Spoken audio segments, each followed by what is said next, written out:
was so in shock, my heart went down south. So please listen to the message that I send. Don't ever choke to a girl who says she just has a friend. Has a friend. Has a friend. Has a friend. Has a friend.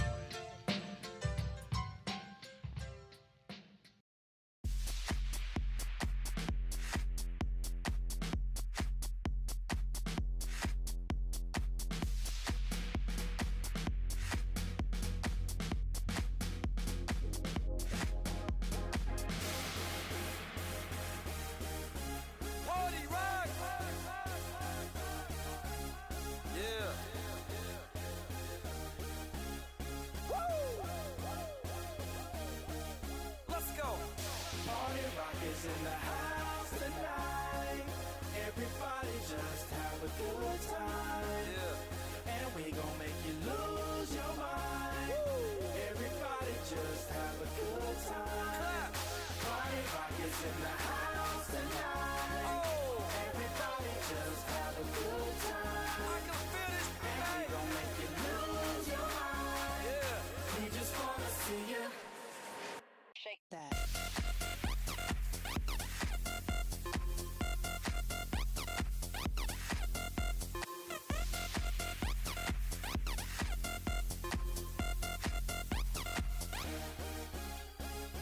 In the club, party rock. Looking for your girl, she on my jock, huh? Now stop when we in the spot.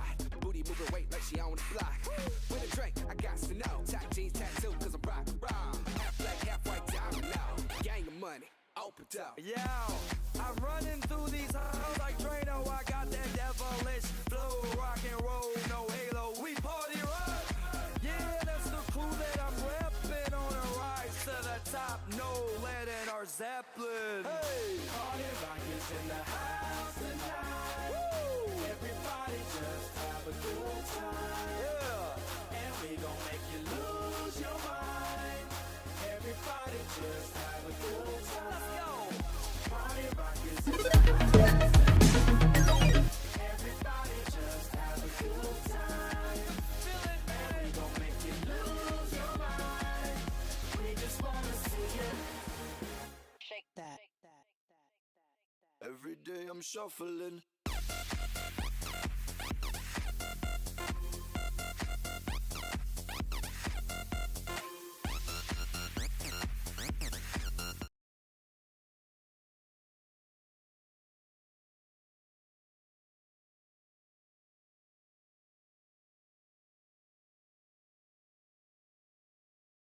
Bobblehead music. RTD, nigga. Gang. Come on. Good looking Cali. Before I ever trick on a beat. Get the balls, get the racks and go. He ain't even have to hit him, he shot himself like Plaxico. Girlie let me put it in her spine, now I'm back for more. Said she want a tall, rich nigga with the nappy fro. I think I need a. Alright. RTB, this that shit talk, that crappy flow. They be running through these bitches, I just call them my track me hoes. If they had it, how we had it, then off they self. Threw the bag and caught it, I just marched myself. Told mama, fuck a job, I'ma boss myself. Take you to the rack or put him on the shelf. A young dog, like MB, finish shit in traffic. I just brought a brick from a Dallas Maverick. I just got some shit out in Calabasas. Nigga for a zip, she'll let you have it. My dark skin, bad as hell, she a Caesar fan. My white bitch old as hell, suck dick like Lisa Ann. She like can be what you want, I said at least a band. Nigga tried to up and got bust, he won't reach again. Caesar and Howie hit the jets, got the pizzas. Girlie gave me guac 3000, she ain't need her hand. Brody put the, alright, Brody put the snub nose on the Glock, hit the club, get the sleepers in. Before you help your niggas, you will bless the fiends.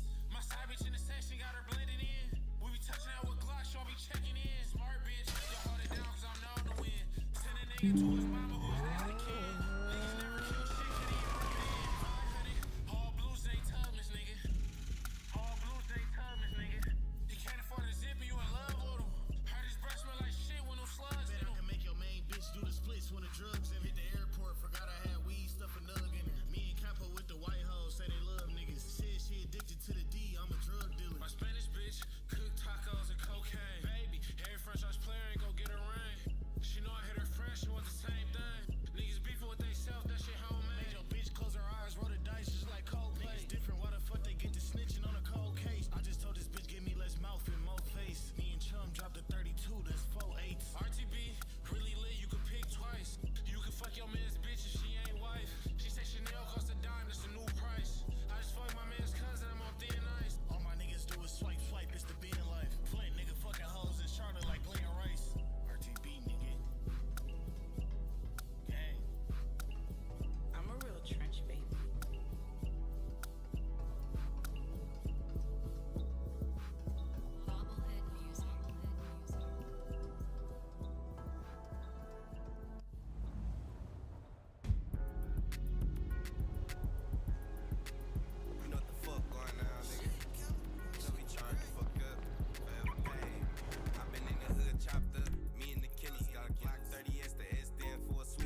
piece of shit!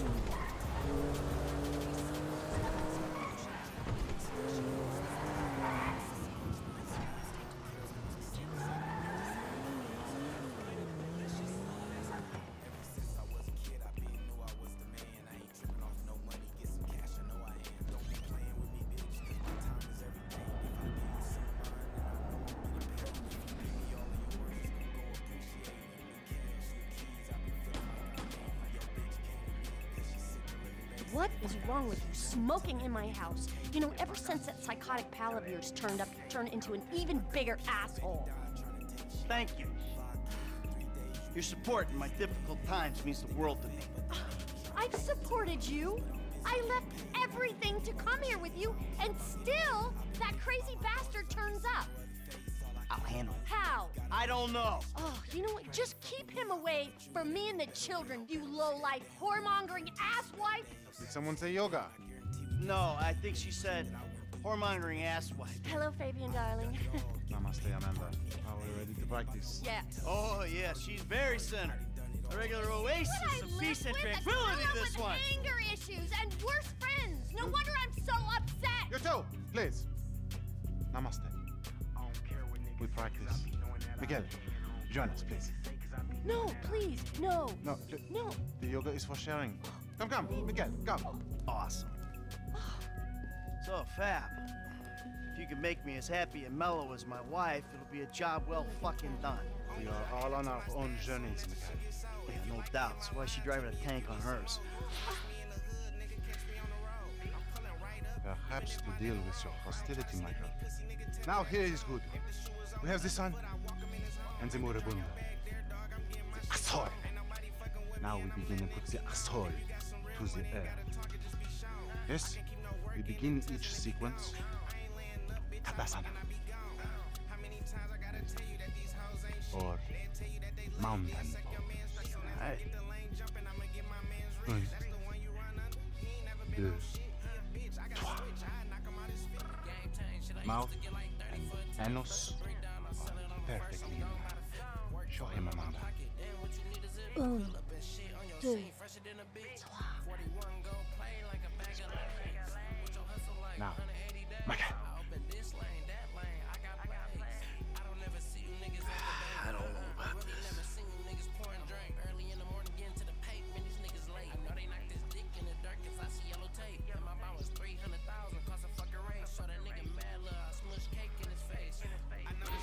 In and out with the breath, Miguel. in through the nose. Come on. Ooh la la.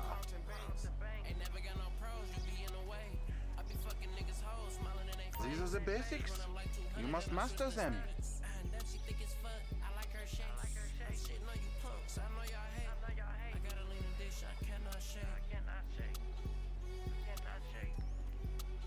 Air through the nose and out the mouth. Strong inhale. Let it out. Maintain it.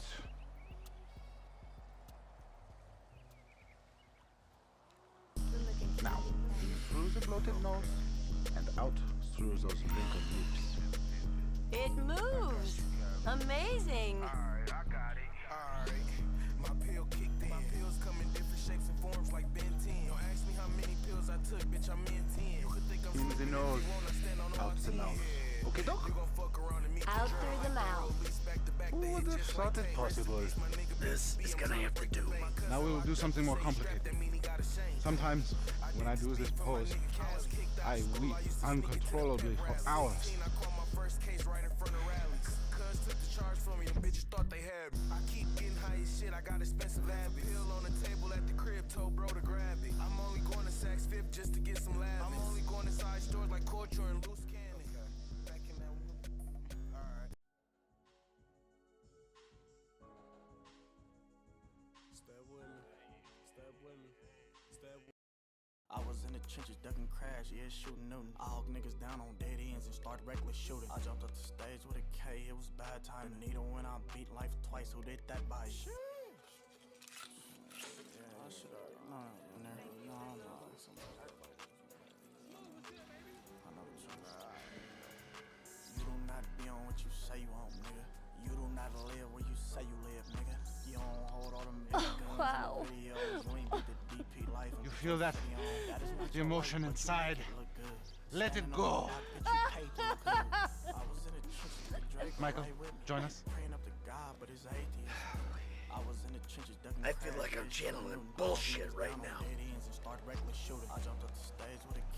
You can breathe, can't you? Very good. Now let it go. You feel that? Now, you breathe. Now think of all the strippers who've been over to pick up your dollar bills. Breathe, Mikhail. Exhale. I'm waiting for him to turn this into one of his episodes.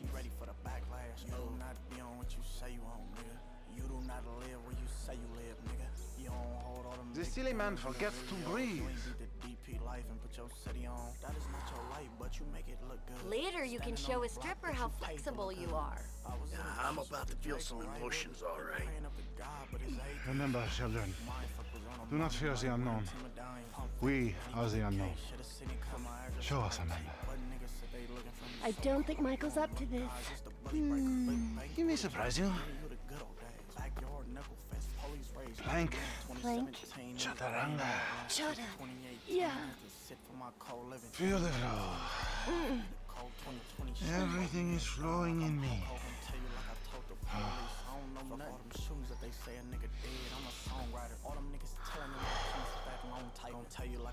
Mike, would you?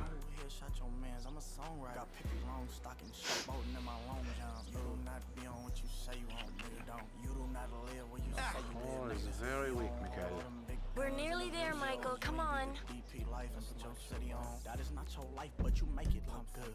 Standing on the block, bitch, you paid to look good. I was in the trenches with Draco right with me. He praying up to God, but his atheist. You don't know what you say you own, nigga. You don't, for real, man. The sliver of enlightenment is not far away. Breathing is almost the most important thing, no? Breathe out, please. Fabian's body with your bank account would be the perfect man. Breathe, please, Michael. Hold the anus.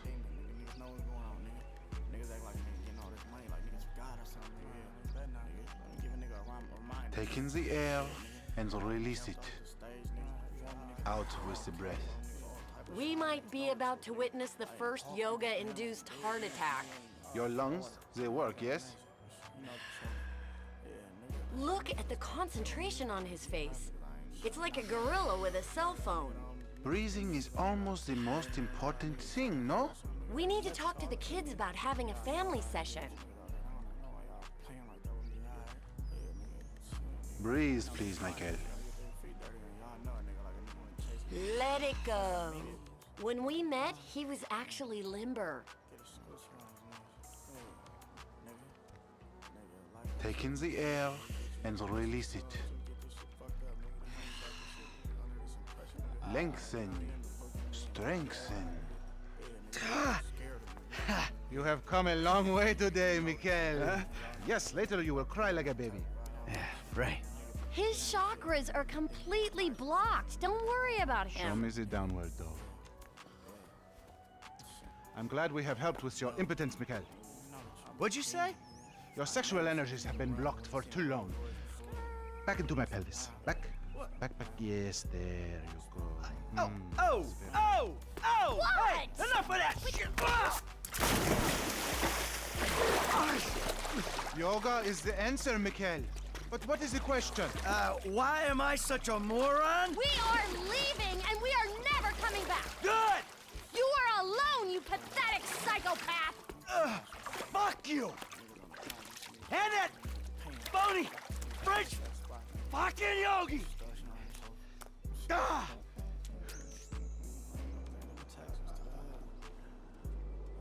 Jimmy, you still here? James! Leave me alone! Oh yeah, fuck you. You know what? If there was a rape... Nice TV. I pay for that? Yeah, you smashed the other one, didn't you? All right, come on. I want to go for a ride. I gotta meet a friend. All right, so I'll go meet him with you. Come on, I want to get out of the house. I'm not going alone. Come on. This is fucking bullshit.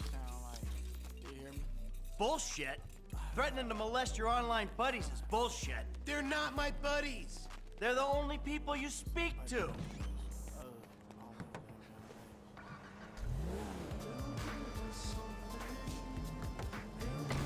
So where's your friend? Burger shot. Yeah, nice to see the kids are still hanging out at the burger joints. The guys, we'd go down to the diner after class every day. You know, get milkshakes, fries. Ew, please. You know, you're really creeping me out. I'm trying to relate to you. No. From Bonton all the way to Sunset. I ain't bumming if I can't get the gun in. If I'm bumming, then you know.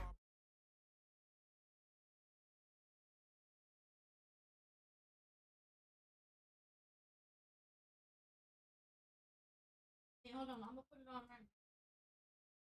No, ready up. No, not ready up. Not ready up. No, bruh. What? Bro, stop changing. You're trying to take me on some nostalgia trip. You're such a cliche.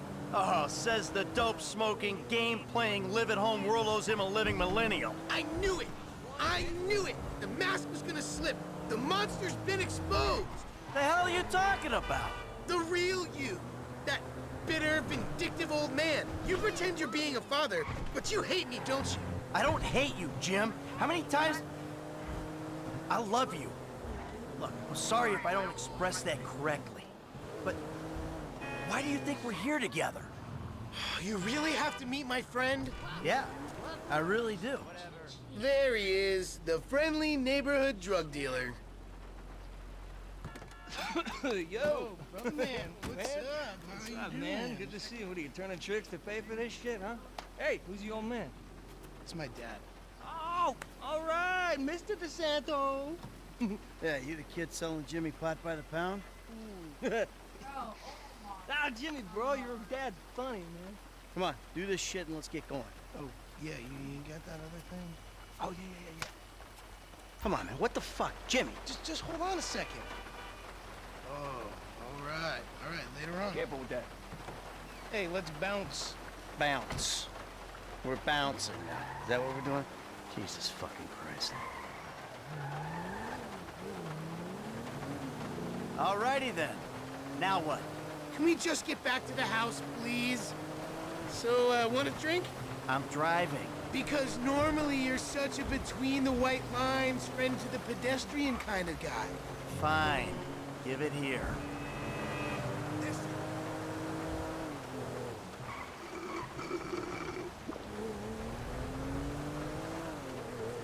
Okay, your turn. Maybe when we get home. Ah. Holy crap. I'm starting to feel a little woozy. You're fine. No. Really? This is not normal. You just been. Oh crap. Cannot drive. Totally justified concern. You should see yourself. Would you quit being such a drama queen and get us to the house? Oh brother. I gotta stop. Oh, who's in there? It's harmless. Vets have been using it for decades. You anesthetize me? You fucking shit. From yourself. Also, I took money from your bank account and I'm moving out. Alright? You're too crazy, Dad.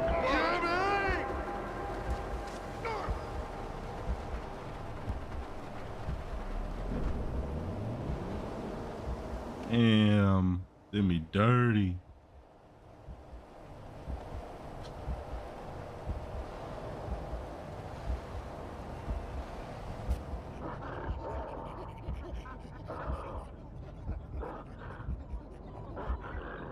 What the hell is that?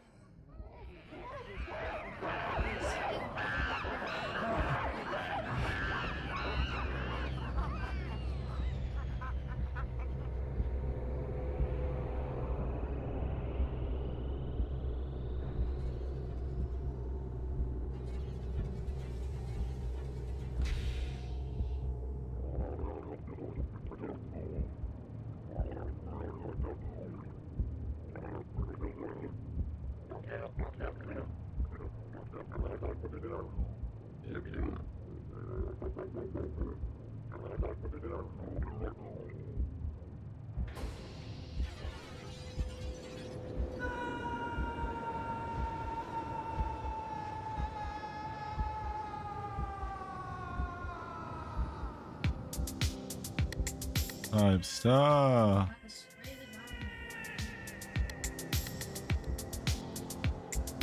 What do you want, Michael? I always thought I was the good guy.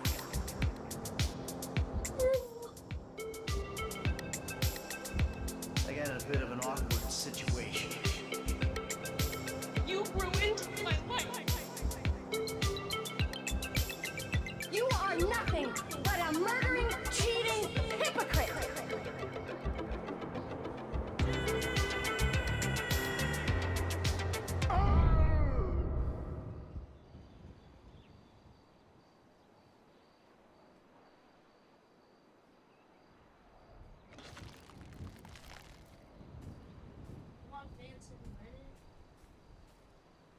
Jimmy, you little shit. Damn. Still got me messed up.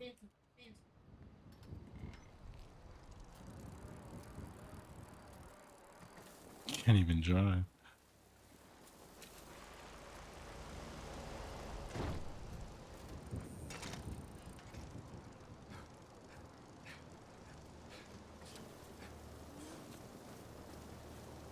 I can't even drive this thing.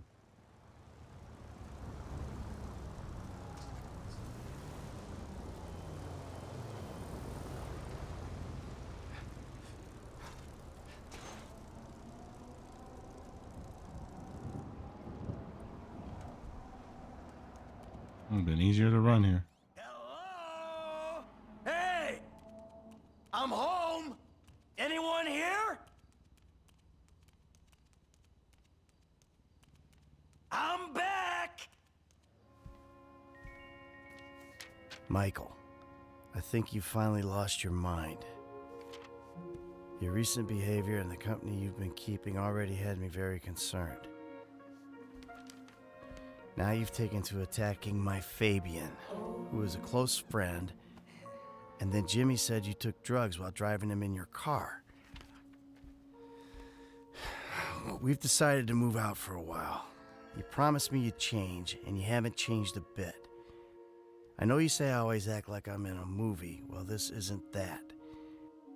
I think I'm gonna speak to a lawyer. I'm just really confused. Please don't try to contact us and try not to get yourself killed. Amanda.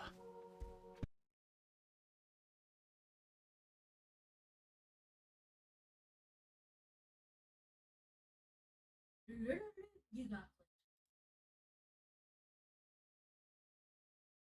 Literally, you mad. Hey, here.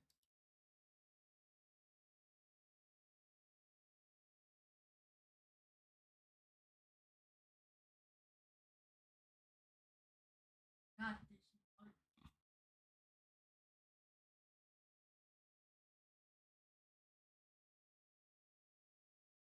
Hey, come on, let's slow it up.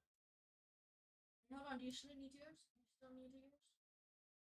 You still need yours?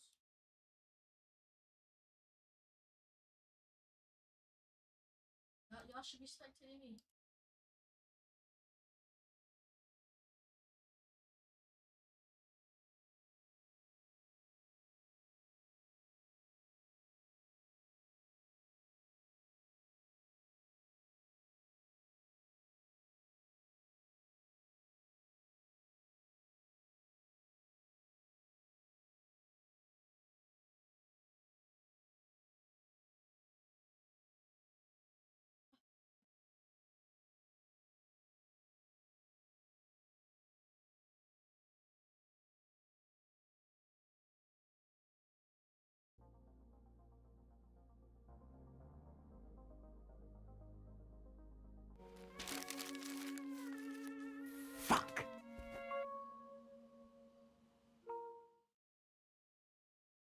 So up a lot of cough syrup in my head.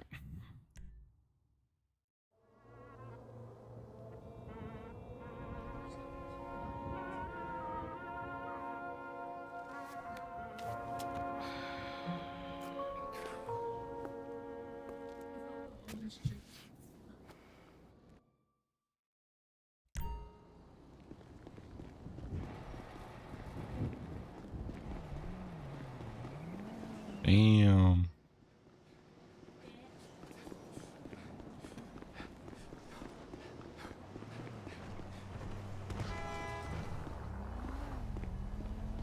my god! Excuse me!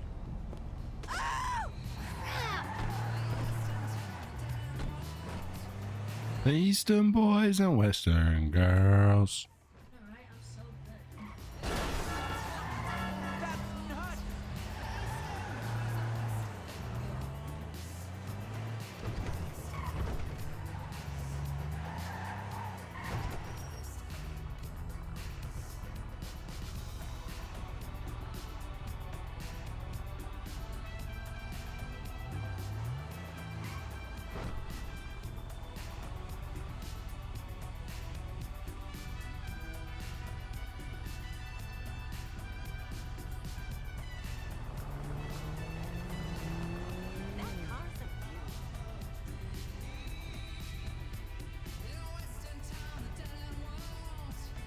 The Eastern boys and Western girls.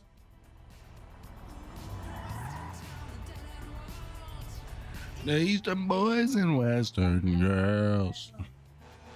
Western girls. Song's a banger.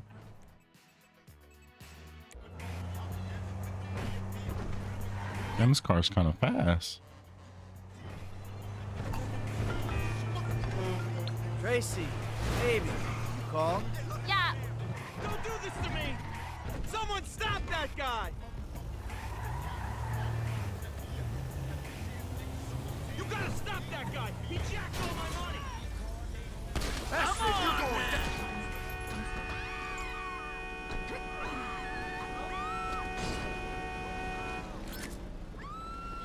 Oh my gosh.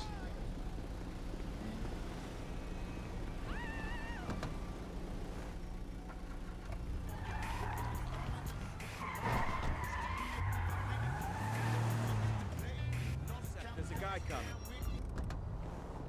I think this is yours. Wow, insane!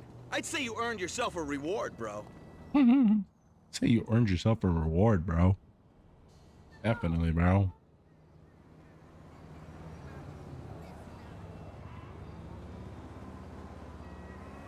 Ay, ay, ay, los pinches mensajes.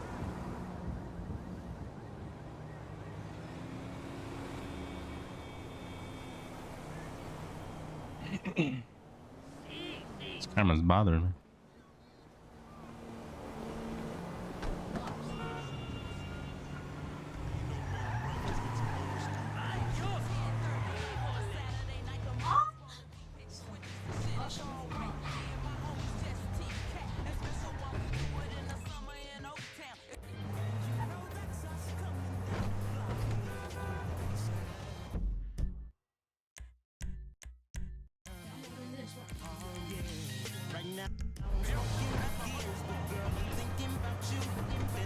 Smoking and riding. Fuck's sake!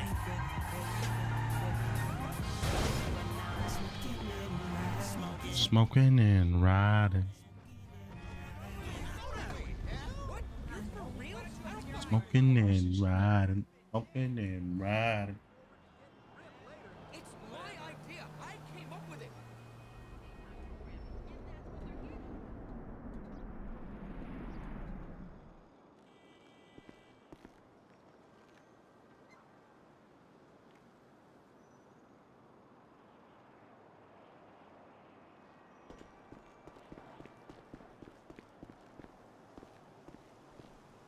Hey, Michael. David.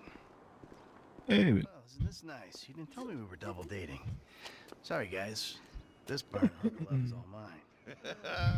Brilliant. Steve Haynes, amigo, but you probably knew that already. Sorry, your name tag must have fallen off. Oh, duh. I love it. I gotta remember to write that down. And to shoot you in your head, you annoying dick. Andreas, taking notes? This stuff, whoa, pure magic. They should put it on my show. Have you seen my show? I don't know. You mean how to dress like a salesman on a cheap golf weekend at a third-rate country club? So, Nah. I want my what? I want. well done with our friend, Mr. K. My pleasure. I love helping our government wage war, especially with itself. But you made a mistake. Did I, Cupcake? Why don't you keep your fucking voice down before I close your fucking windpipe? The joke stop now, pal. You will show me and my team some respect. Maybe you could define team for me. Is that just the three of you? Or the greater FIB? Or the entire government? Because I'm tempted to argue that thus far, we haven't shown a lot of your colleagues a whole lot of respect. And why don't you start with me, genius? You got it, pal.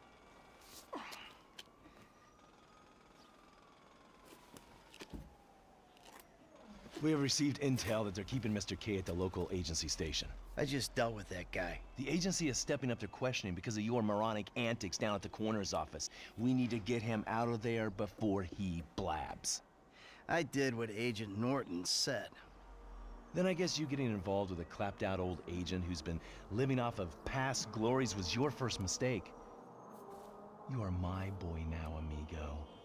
My career depends on this, and that's very important to me. So seeing as we're all boys now, that makes it important to you. Now run along, kids. See, there you go, Dave. You can teach an old dog new tricks. Let's go. The Bureau owns a lot out in East LS, Covington Supplies off El Rancho. Can you take us there? Yeah, sure. Sounds nice and secluded. Kind of place you'd run an off-the-books operation, huh? So what? So I bet federal ain't on the deed, that's so. And we all like our federal government open and transparent. Except when closed and opaque suits you better. Hey, I'm just a puppet. You're the one pulling the strings.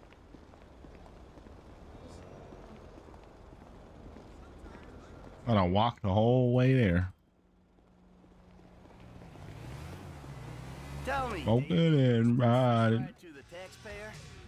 I need you to make a couple of calls. My face looks orange. First guy is Franklin Clinton. Hey, I barely know that kid. He's fixing up my car. Call him, or we'll send some G-men to his aunt's house. Okay.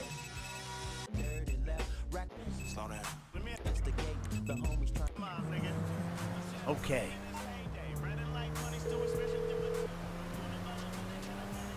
Michael, this ain't the best time. I'm kinda busy.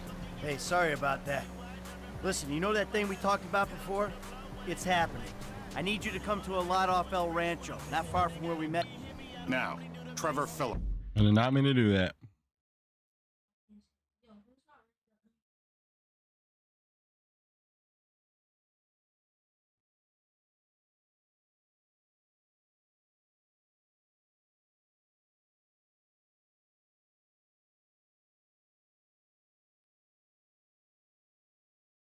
There you go. My face looking orange was bothering me.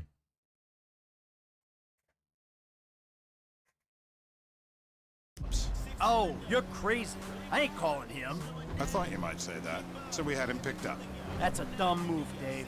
Real fucking dumb. Just worry about the plan, okay? Getting Mr. K out of the IAA station. Clinton is going to be positioned across the street, keeping an eye on the proceedings. Phillips flies you in, you rappel down, make the extraction.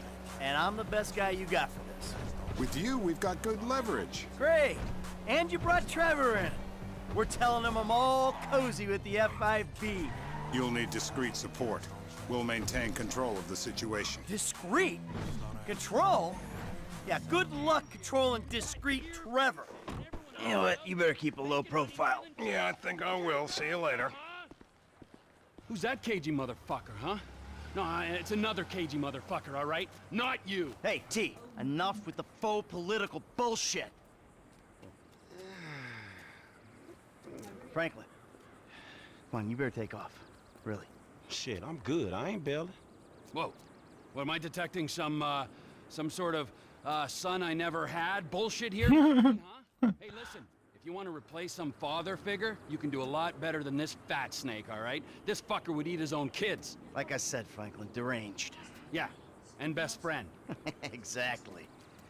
That's Trevor, my best friend. That's Franklin, the son I always wanted. All right, guys, listen, this is the shot. I'm gonna do all the heavy lifting on this job, okay? Trevor, all I need you to do is fly me to the target. Franklin, you're gonna cover me from across the street. We're gonna make these assholes happy, and we're gonna walk away from this thing clean. Got it? I got you. All right. And we do this, and they help us spring Brad, right? Yeah. We'll talk about Brad later, all right? I gotta change. You better grab a head start. Nice to meet you, homie. Yeah, whatever.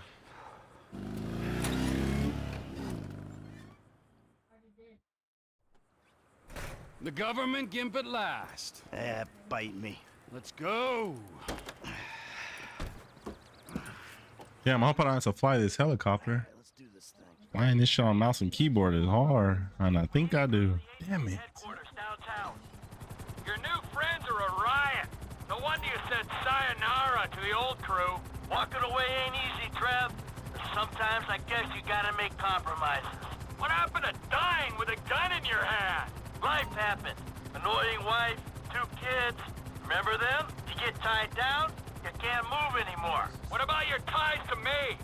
To Brad? Those ties are why you got roped in on this FIB instigated suicide pact. For as long as it keeps me amused, I am. I ain't exactly sure it's gonna be amusing. We'll see. You know, you had me at suicide pact.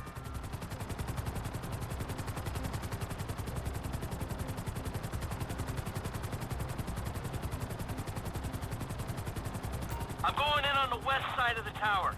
Get us in position, I'll drop.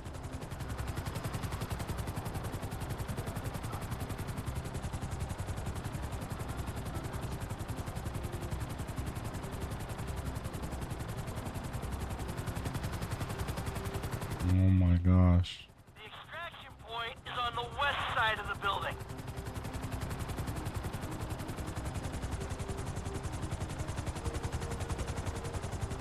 Now it's telling me to go back up. This is confusing.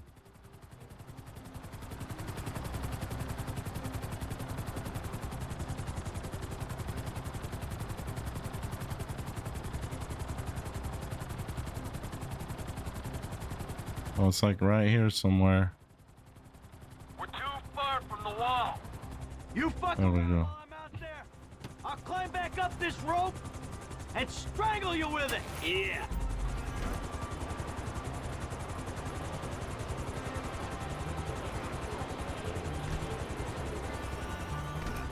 All right.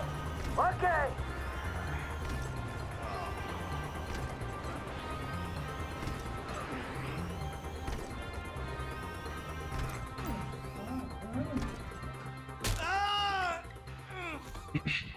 Next, I'll have this thing so far up your ass, your tonsils will be playing shadow puppets.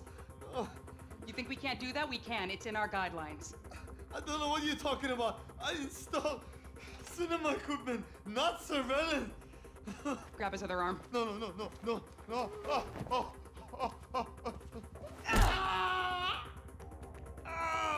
You think you're impenetrable? See how you feel with this is 18 inches deep inside.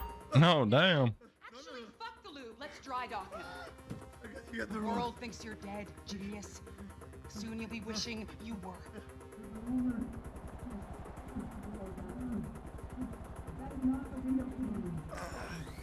Who the fuck is this? Terminate him! Close this problem right now! Yeah, I can use a little backup here. Get me the station chief! I'm not finished with Mr. K!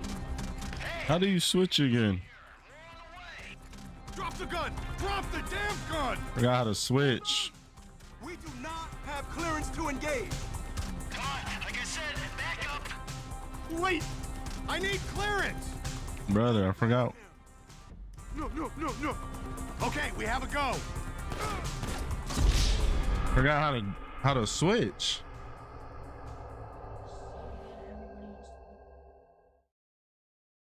Oh, it's alt. I think it's alt.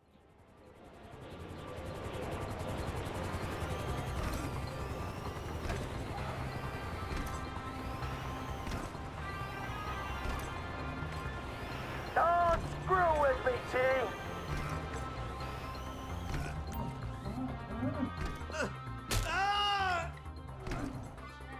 Next, I'll have this.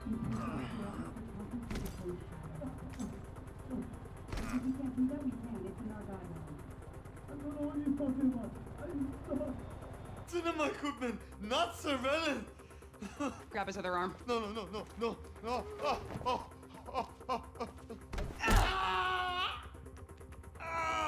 You think you're impenetrable?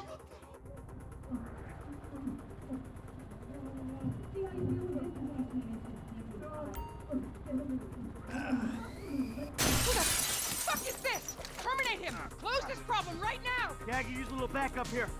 Get me this. Yeah, there it is. It was alt. 36 flow. I got you. We are not here to fire on Mr. K. What the hell is going on? Hey, there's over here. Slow down. Hey, we got a window, T. Pull us out. This is unacceptable. No! We need the asset intact. Hey, why are we just hanging here? Hey! Dooley! I'm not leaving here until you shoot those guys, so get moving on it! You're gonna get us killed, you know that? Don't get angry, Michael! Do something! That's it. Get us out of here. Roger that. Whoa! Looks like we've attracted the attention of their air unit. You got a bogey coming at you, Franklin! Shit! You're in breach of the U.S. Constitution. Lethal force will be utilized! So long! Hey, I'm clear over here. Nice one, kid!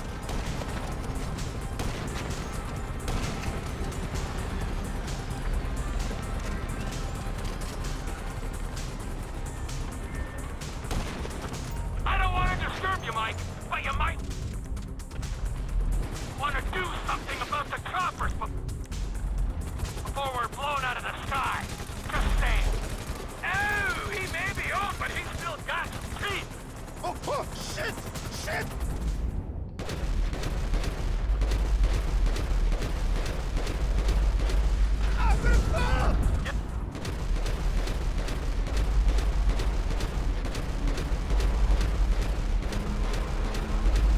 Strapped in, you'll be fine. All clear. Set us down at that lot. That's affirmative, squadron leader. Come in, Franklin. This might be the time to make your exit. We'll talk soon. Who are you people? That doesn't matter. They said they were government. I do home theater. I'm not a... I don't care who you are. Then why are you doing this to me? Hey, hold tight. I got some friends with the Bureau. They'll explain everything. You saved me. Thank you. Thank you. Don't mention it. The Bureau. The FIB. They will make everything okay? I'm sure. Don't worry. They'll look after you. The things those people did to me. I'm an American citizen. I'm an American citizen.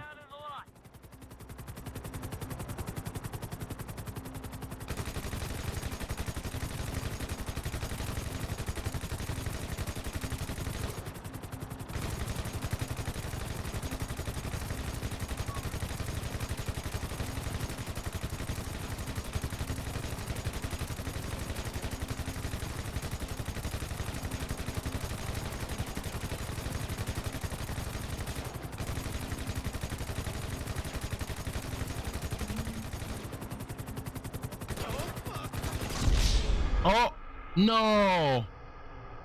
Oh shit!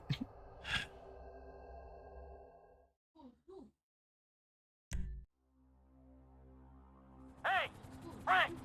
They ain't got their eyes in the sky. Who are you people? That doesn't matter. They said they were government. I do home theater. I'm not a... I don't care who you are. Then why are you doing this to me? Hey, hold tight. I got some friends with the Bureau. They'll explain everything. You saved me. Thank you. Thank you. Don't mention it. The Bureau. The FIB. They will make everything okay? I'm sure. Don't worry. They'll look after you. The things those people did to me. I'm an American citizen. Yeah, well, that don't seem to matter too much.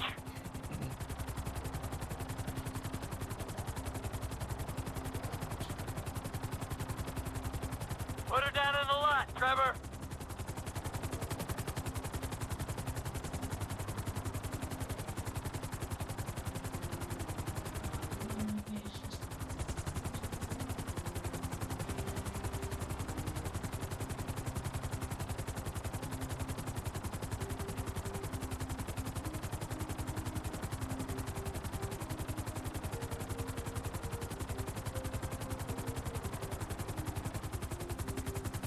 Sweet ride.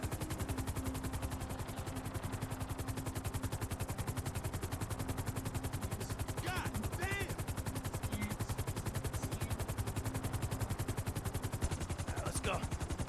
Where are we? They go easy on him. Thank you. Oh my, he saved me. Hey, hey. No, huh? No, no, no, no, no, no. Hey, I said easy. Oh, come on, give the guy a break. I will get out of this shit.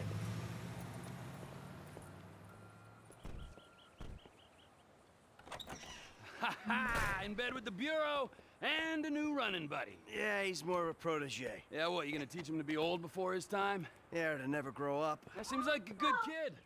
Michael, look at this, huh? New city, new set of problems, but the idiots, they stay the same. Yep, I guess.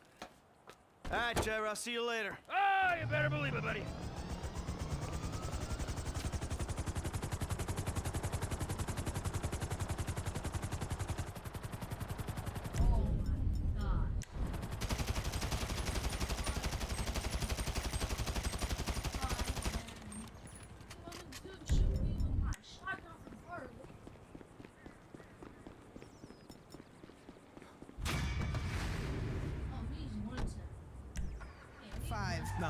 Now, girl, you slow up now. Slow up a second, right? Oh, why you running? Line 5.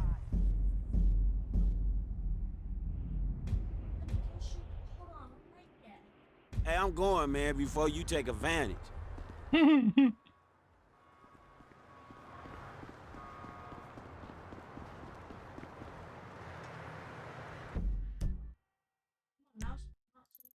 why you running? I thought I'm not good.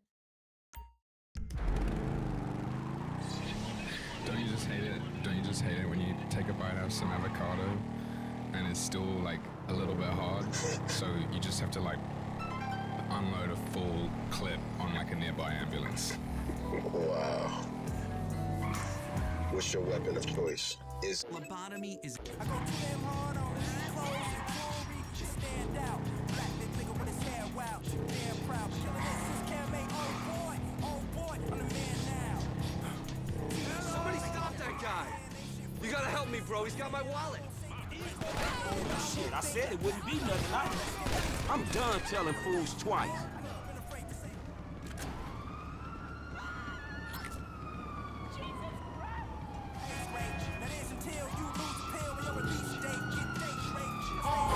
Damn, he almost smacked me.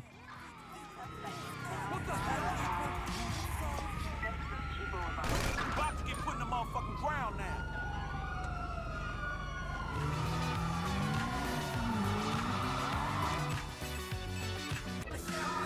Shit, that was close.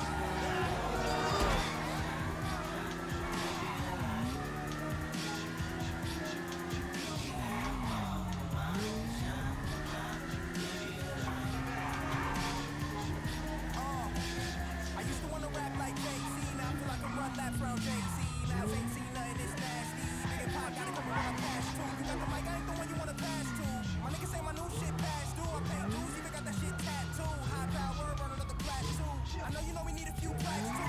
Brand new niggas with an attitude. Poppin', Compton, Timbuktu. I might even sell my new shit for $10 too. Too ill when I jot these words. True ill when I shot the world. I know life's bitch. When you know life's a bitch and that's not your girl. Cold shit. I'm hot though, like cold get. Absol. This is a shift in paradigm. I remember when I could spare a dime. Now I step in with a paradigm. On peas. Y'all know me. Flow like water. Admiralty. We best off forever to breathe. And as we proceed to follow these dreams, I ain't losing no sleep. No, wanna no. Gotta go for these question marks at the side quest.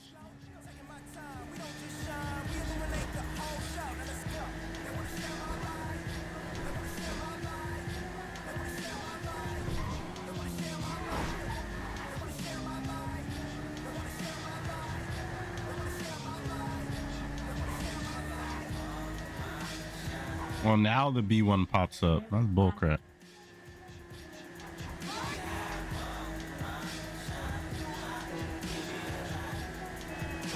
Avocado, so mix it is bright. One time will tell.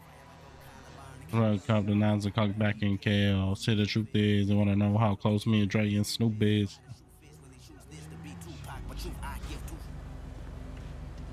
What the hell? Motherfucker, would you stop doing this shit? Oh, it's you. Hey, how's it going home?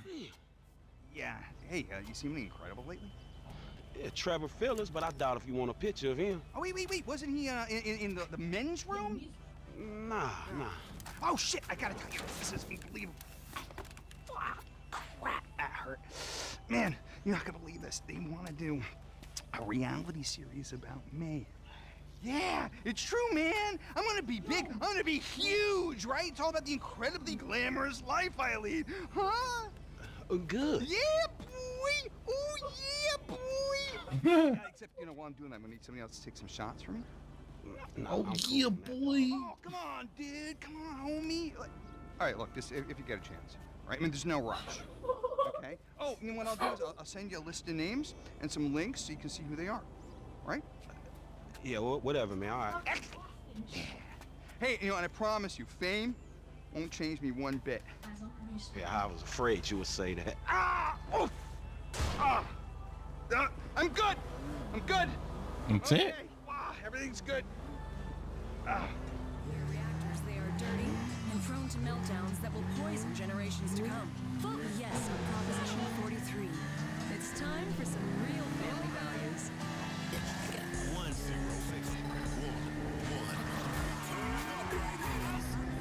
1061 Los Santos. Weasel News. Not a break-in. We were just practicing, say, the IAA. Globopol helping to crack down on West Coast drug trafficking. Or on the tragic storm in Liberty City that has the nation caring again. My UFO crashed, claims Hyper. Eyewitnesses thought they'd seen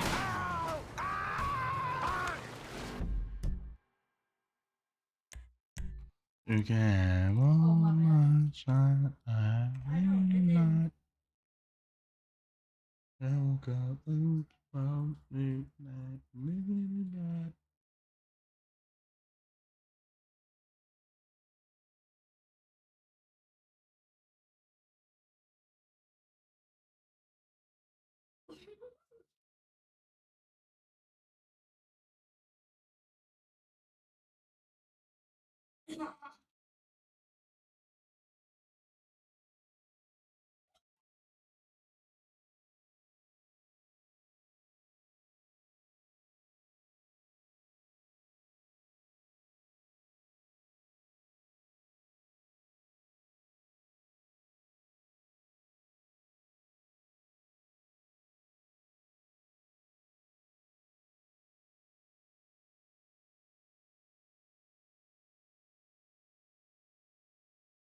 Boy.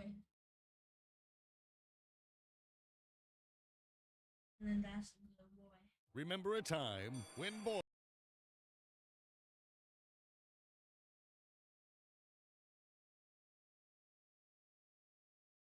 I watch Squid Games. Y'all haven't watched Squid Games? Yeah, in the show. Yeah, Squid Games did. And then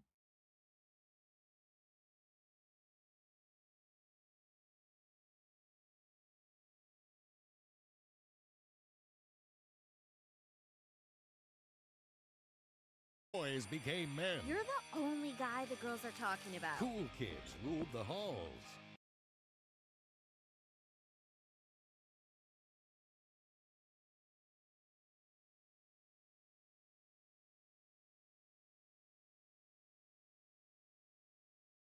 yo, who's handsome?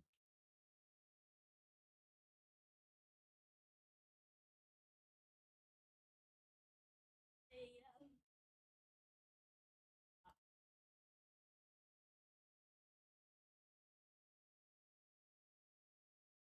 When you buy an Arena Club slab pack, you're getting an authentic, graded card, ready to collect.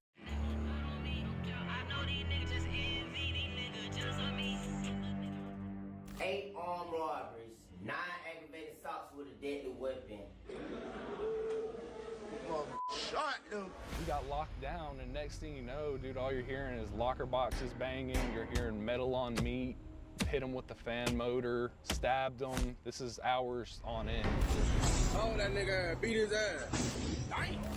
How terrible are the living conditions in prison? Horrible. Says, hey man, there's a guy in the TV room named Rex, and he says he's gonna turn you out. And I'm like, what does that mean? Like, I don't care. And he's like, that means he's gonna rape you. Sexual assault is common in prison? Oh, absolutely. All I hear, help, he raping me. Describe life in a Georgia prison. I say it's dangerous. You better be on all your tens, cause this place, it ain't no place for the weak. Tell everybody what you do for fun around here. See, you really want to show this? Y'all really want to see what we do for fun around here? For Black History Month, a bunch of white guys were on dog collars.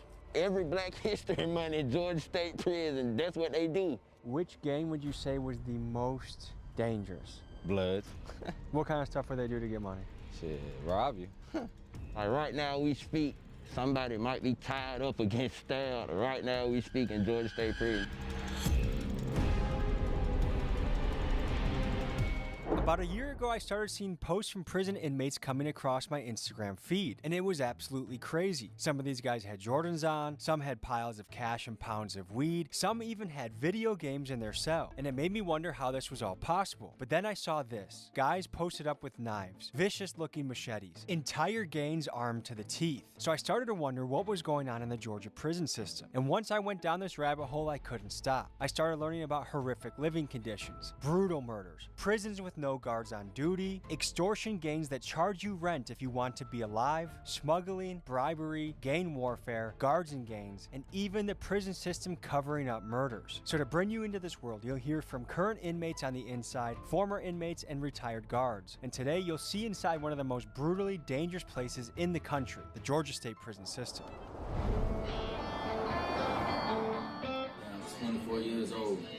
I'm currently goddamn locked up for some bullshit. I'm locked down because goddamn some shit popped, little water popped off. Can't get no showers. You know what I'm saying? I stink, balls stink, ass stink, armpit stink. I gotta take a shower right here. That ain't boy name Sly Busy, man, you know what I'm saying? Wash clothes right now, but it's kind of hard right now. You know you gotta wash clothes. What's up, my nigga? Smooth bro. Yeah. How long you got those with, bro? Shit, I got about like goddamn 8, 9 months left, though. How long you got, bro? But that hit people what it is right here. You don't know what that is, shit, you know what I'm saying? Yeah. Man, keep people out the window because both of them pop between the muzzles and the bloods and shit. I'm trying to see what's going on, you know what I'm saying? I got shot in the spine, you know what I'm saying? Police shot me, and I had to learn how to walk again. 3.5 years straight, I've been goddamn paralyzed. So being paralyzed, I went through a lot of trial and tribulation, especially with the police, because the police knew I shot some folks. You know what I'm saying? You know, I shot my PO type shit. And she was pregnant, but she really spoke on my behalf and really gave me a second chance and told them folks just meant to help evaluate me and give me a second chance at life. And that's really just a blessing, to be honest with you, because she really could have don't call the nigga if she really wanted to. Per capita, the Georgia prison system is arguably the most dangerous place in the United States. For reference, let's compare to Memphis, Tennessee, which has been America's murder capital for the last couple years. There were 234 murders recorded in Memphis in 2025 with a population of just over 600,000. By comparison, it's estimated that in 2025 that between 50,000 Georgia prison inmates, there were over 300 murders, which would make the Georgia prison system 15 times more murderous than the most dangerous city in the country. I know these niggas just envy, these niggas just on me. When you speaking with the squid, hot head, shit, man. I went away for armed robbery, caught 20 years, niggas snitched on me type shit. Describe life in a Georgia prison. I say it's dangerous, you better be on all your tens, cause this place, it ain't no place for the weak. 0 staff, no staff working. Nigga dying every day. What do you do to pass the time? Talk to my whole press niggas, kick it with my partner, we listen to music and shit, you know what I'm saying? Hit the streets up, see what they doing. We ain't doing shit, we doing time, really. Let me give you the bird's eye view of the Georgia prison system. Here, there are over 50,000 inmates spread across 34 state prisons, 4 privately ran facilities, and over 20 county work camps. Within these walls, there are well over 12,000 registered gang members, and they far outnumber the guards. Gangs in here run highly sophisticated smuggling networks to bring in drugs and weapons, they bribe and control corrections officers, and they run brutally violent extortion campaigns targeted on non-gang affiliated inmates, which are referred to as civilians. In here, you have to fight to survive.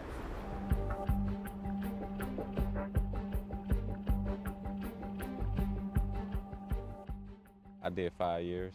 Okay, and what did you serve for? Armed robbery. Where in Georgia did you go to? Marietta, Cobb County. And then you went to prison? Yeah, I went to prison. I went from juvenile. Once I turned 17, I went straight to prison. What was that like? Terrible. Tell me about it. Shit, first year was rough, I ain't gonna lie. You know, everybody, you know, gang bang, they all bloods, you know, trying to rob you, extort you, stab you over some food. You either gonna die about it or you gonna kill them about it. Were you in a gang before juvenile? No, it's not a game. So I can get up to $1,500 for college or career training with CalKids. If you went to a California public high school, you might have a scholarship waiting, even if you graduated in the last 3 years. I claimed mine fast with my SSID. Visit calkids.org today to see if you have a scholarship.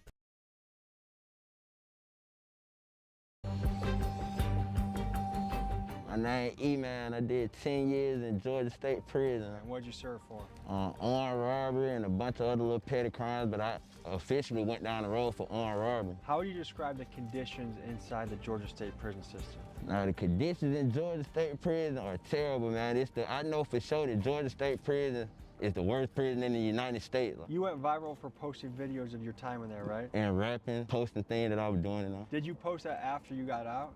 No, I posted while I was in there. Did you get in trouble at all? Yeah, I went to the hole every time. My name's Cody Witt, and I served 5 years. And what were you in for? Armed robbery. Okay.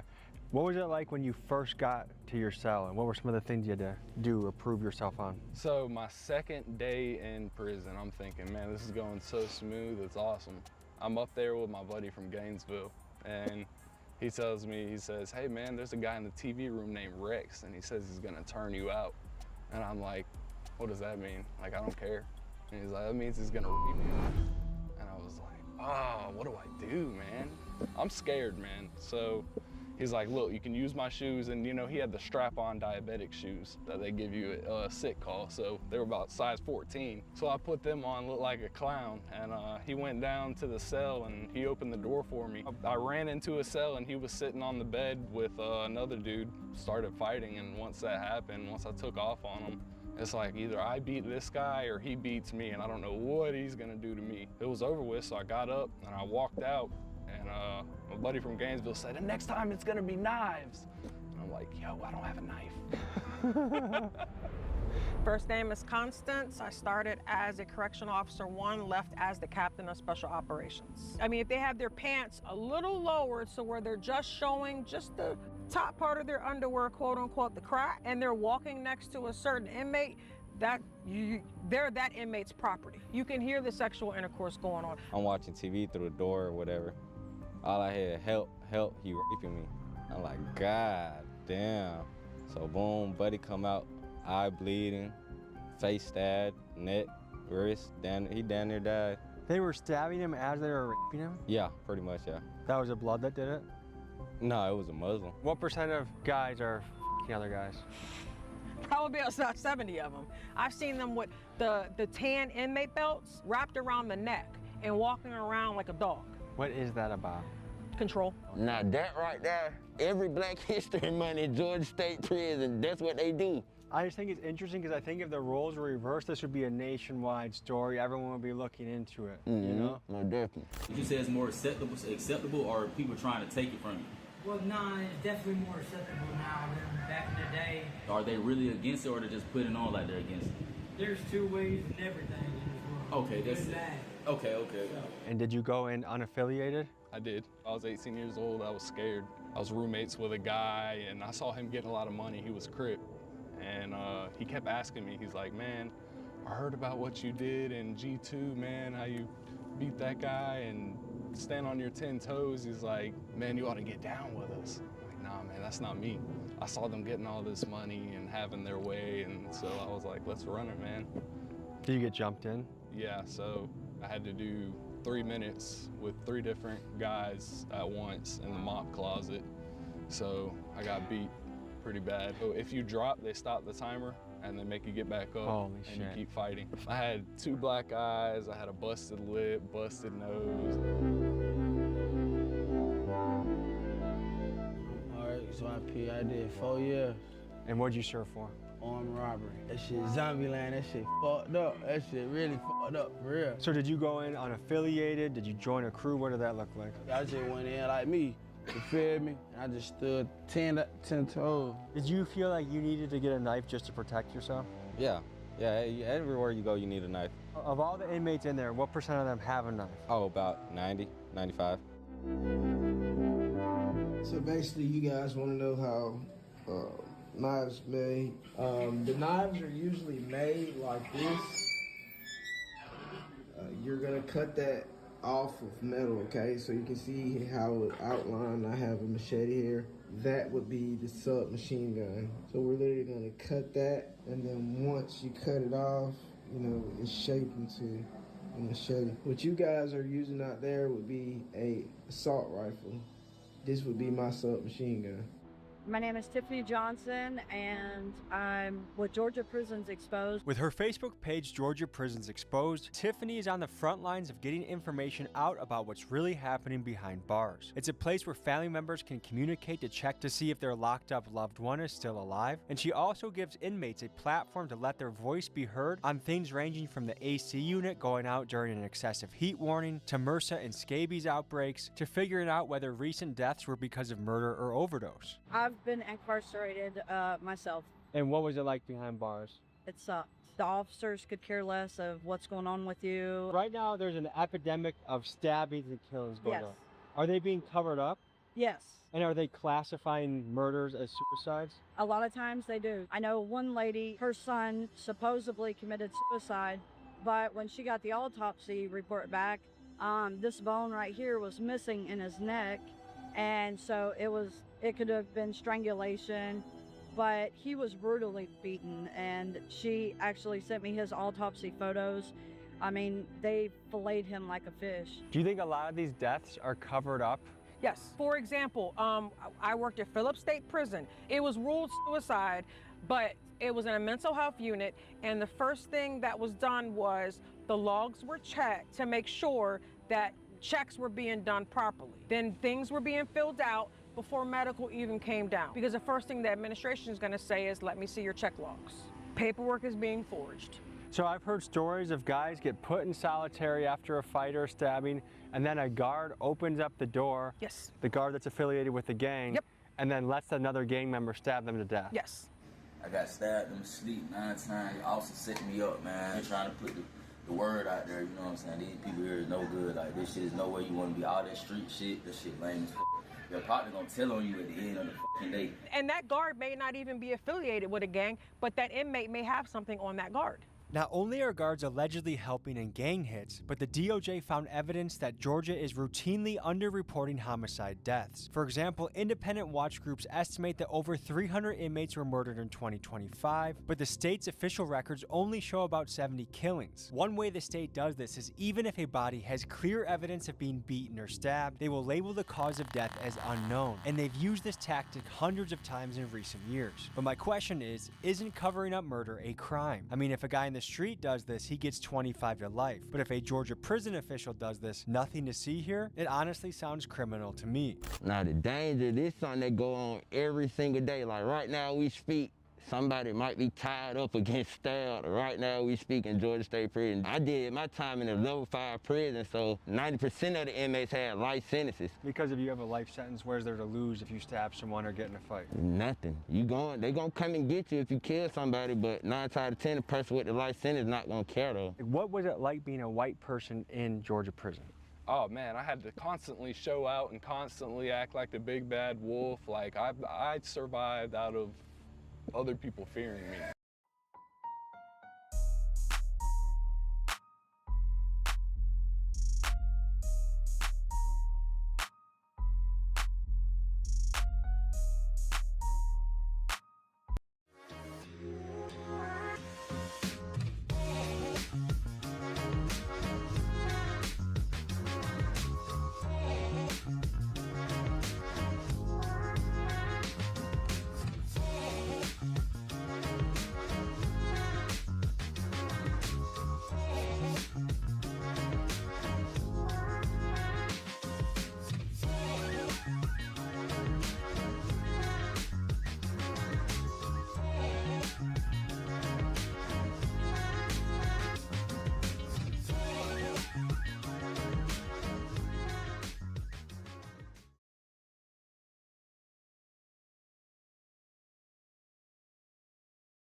Water everywhere. This shit, look at this shit. Water, rats, all type of shit. You got water for the every room flooded, all type of shit. Did you feel like you were treated like an animal in there? Hell yeah. Tell me about that. Man, food shitty. They'll even disrespect you, you feel me? Like, even though they guards, they think they got the privilege to disrespect you, but some people don't give a damn, so they gonna stab the officer or beat the officer, you feel me? You're not going to want to miss what I show you next, but first give me 60 seconds to tell you about the sponsor of today's video. Folks, before we get into the video, I gotta tell you about something that allows you to make extra money during your free time. Maybe you're on lunch break from work, or maybe you're taking a big crap. Either way, you could be making money. That brings me to the sponsor of today's episode, Free Cash. When I fire it up on my phone, I see options like animals and coins where I can make 548 bucks. I see Fish of Fortune. And so what I can do is I download one of these games. Now here's how Free Cash actually works. Game developers give money to Free Cash to get you to test out and play the game, and in turn, Free Cash pays you a portion of that budget that the company pays them. And since 2020, they've paid out over $60 million. And if you get started using my link below or my QR code, you get a $10 bonus just for downloading your first game. And when you want to cash out, it's easy. You get to the $25 threshold, and they allow you to cash out in a variety of ways. You can get that money through PayPal, Venmo, or even Amazon gift cards. So if you're like me, you're always looking for extra options on how to make some more money. So look no further than Free Cash. Download using my link in the description or this QR code. Again, take advantage of that $10 offer downloading your first game, because to me, if you're already playing games on your phone for free, this is a no-brainer. Play games with Free Cash, take surveys, make money, and cash out. Thank you to Free Cash for sponsoring this, and now back to the episode. Terrible, awful, no nutritional value. The commissary on the other. Surveys on your phone for of that $10 offer downloading your first game, because to me, if you're already playing games on your phone for free, this is a no-brainer. Play games with Free Cash, take surveys, make money, and cash out. Thank you to Free Cash for sponsoring this, and now back to the episode. Terrible, awful, no nutritional value. The commissary on the other hand, Make money for free, that $10 offer downloading your first game, because to me, if you're already playing games on your phone for free, this is a no-brainer. Play games with Free Cash, take surveys, make money, and cash out. Thank you to Free Cash for sponsoring this, and now back to the episode. Terrible, awful, no nutritional value. The commissary on the other hand, the healthiest thing on there was a tuna packet, and that was like $5, which is a lot in there. You're either making money off of cigarettes, weed, and illegal stuff, or you're having your family send money. If you're having your family send money, that's a lot of money a week you're spending just trying to eat. Yeah, nigga, how we eating over here. You know what I'm saying? On the toilet. Get what? And this shit dirty as hell. This toilet ain't been clean in 30 days. Yo, man, this is what we eating right here, man. Ain't nothing but a little soups, cheese, beef stick, chips, and that bitch. Jalapeno peppers. This how you eat for free at Cheyenne, bro. It's $25 right here. It's $25 for this. $25 Cash App, Chime, Zelle, Apple Pay, anything, or Venmo. How much you spend on all this? You know what I'm saying? I spent $79. You spent $79, and you saying this $75. So you gonna sell this, get your money back, and then what? This all my food that I eat right here. So do what you munching on. Do what I'm munching on. You know what I'm saying? That's free game. You a smart man, man. Look, it's a method to his madness, man. Straight up how to eat free at Cheyenne. If you can't eat free at Cheyenne, you going out bad. You going out bad, bro. Going out bad, man. Bro. So we're gonna add the lasagna, Italian seasoning, and the sausage all into the bowl to make the filling. And now I'm gonna mix in the Italian sausage.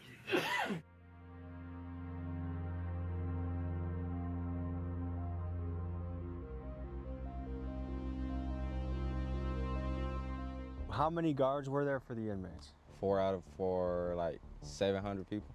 So if something went down, how much help were the guards? No help. So guards are short-staffed? Yeah, very. Were there fights that they just did nothing about? Nah, ain't no fights. You getting stabbed. You fight, someone gonna come behind you and stab you. A war broke out, and there were 2 guards on shift, and they stood outside the dorm and watched. What are you gonna do? There's 30 guys on one side, 30 guys on the other. They all got knives, and they're all fighting each other. What are you gonna do, you know? How is that even possible to keep anything safe? You can't. Were there enough guards for how many inmates there were? No, it's never enough guards. And some stuff I don't even supposed to say, but I'm gonna tell you, cause it's never enough guards. Like, we need guards for some of these guys to make it home. Like, a lot of the guys that died in there would never died if it was guards. I did 10 years. I done had thoughts that I'd get killed in there, cause I'm a gang member, and the gang lifestyle in there is way totally different than the civilian lifestyle in there. They are understaffed. The pay is at a bare minimum. Honestly, it's not even minimum wage. So you're expected to work 12, 13, 14 hours, one officer in a dorm of 200 inmates. Level 5 violent inmates And you could be a female or one male working in that dorm, and you're expected to maintain control, and you're the only person. It is nothing for an inmate to offer an officer $2,500 for an iPhone, and you barely make that on your first paycheck. And what is the starting pay? What is the starting pay? I believe it's $32,000. So like 16 bucks an hour. When I started, it was $32,000. I believe that the last that I heard was Georgia's prisons are understaffed by about 60 to 70% in most of them. There's been people that has laid there dead for, you know, a couple of days before they were even found by officers. But now it's a supervision problem. Like these guys can't be monitored. They literally can't be monitored. So it leads to more violence and more mental health issues. On average, across the state, fewer than 50% of guard positions are filled, and according to national standards, a safe, functioning prison should be at 90% staffed. Let's cover the situation at Georgia's most dangerous facilities. Valdosta State Prison has only 20% of guard positions filled, and stabbings happen there daily. At 30% staffed facilities like Macon State and Georgia Diagnostic, the Department of Justice found that inmates are using fishing line and superglue to perform DIY surgery on their own stab wounds. But it does make you wonder, with the staffing crisis this severe, why hasn't Georgia called in the National Guard to help make these prisons safe again?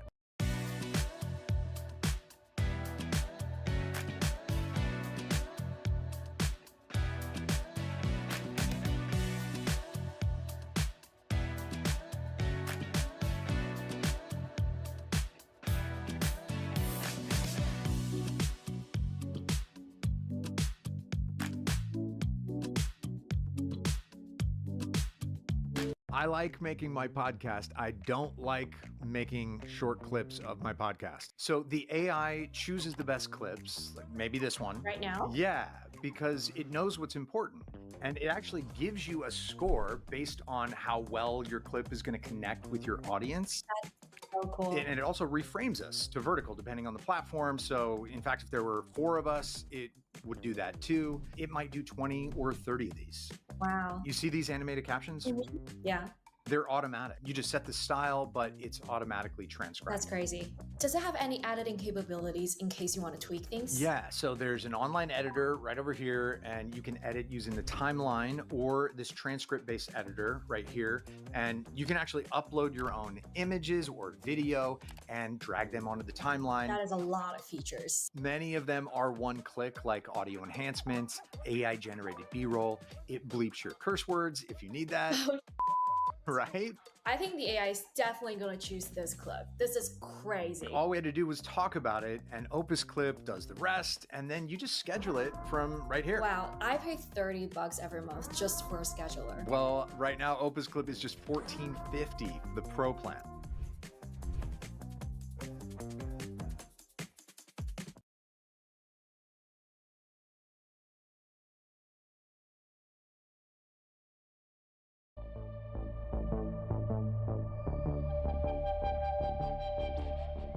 Which gang would you say was the most dangerous?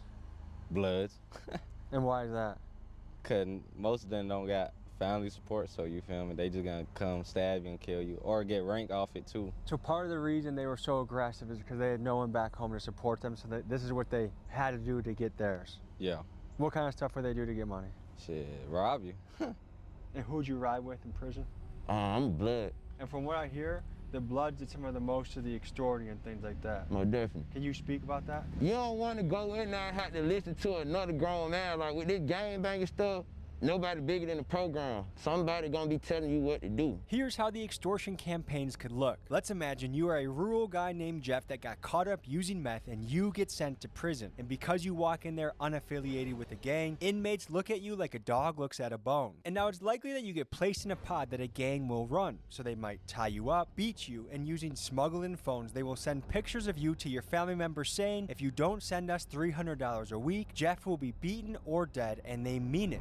Have a tooth missing every 10 minutes so I don't get my money, man. And just like that, Jeff's family, who is likely already struggling to make ends meet, is faced with an additional $1,200 bill just to keep their family member alive in prison. And remember, there are barely any guards in there, and the ones that could help you might very well be paid off by the same gang that's extorting you. It's easy money. Yeah, sometimes like the gang members will force people to take the drug. and, you know, video them and send it to their families, and they're like, you know, you need to send money in, like, you know, so we don't kill them. And sometimes they just make them take it for their own enjoyment. It scares me. Even when I'm driving down the road, I'm like terrified that I'm gonna get pulled over and go to jail for something, and I'm not even doing anything. Tell everybody what you do for fun around here. See, you really want to show this? Do y'all really want to see what we do for fun around here? Man, this one guy, they were both on meth and strips. Strips are spice.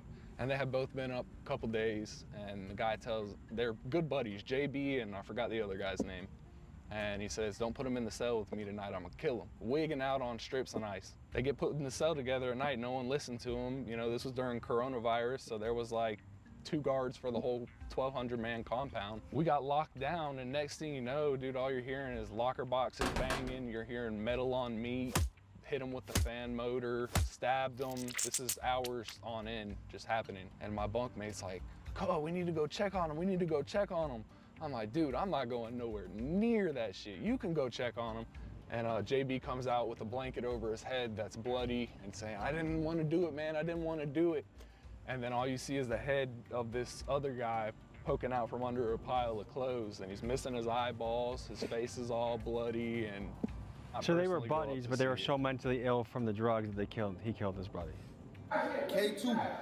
It's K2 what everybody be talking about now. Oh, yeah. Paper strips, also known as K2 or spice, is a synthetic cannabinoid and is one of the biggest drugs in prison. It's cheap to make, easy to smuggle in, and once you get addicted, you are in a very dangerous position. Inmates will tie you up when you are high so they can extort you, or they will use you for cheap labor when other inmates know that you'll do anything to get your hands on another strip. Oh, you start.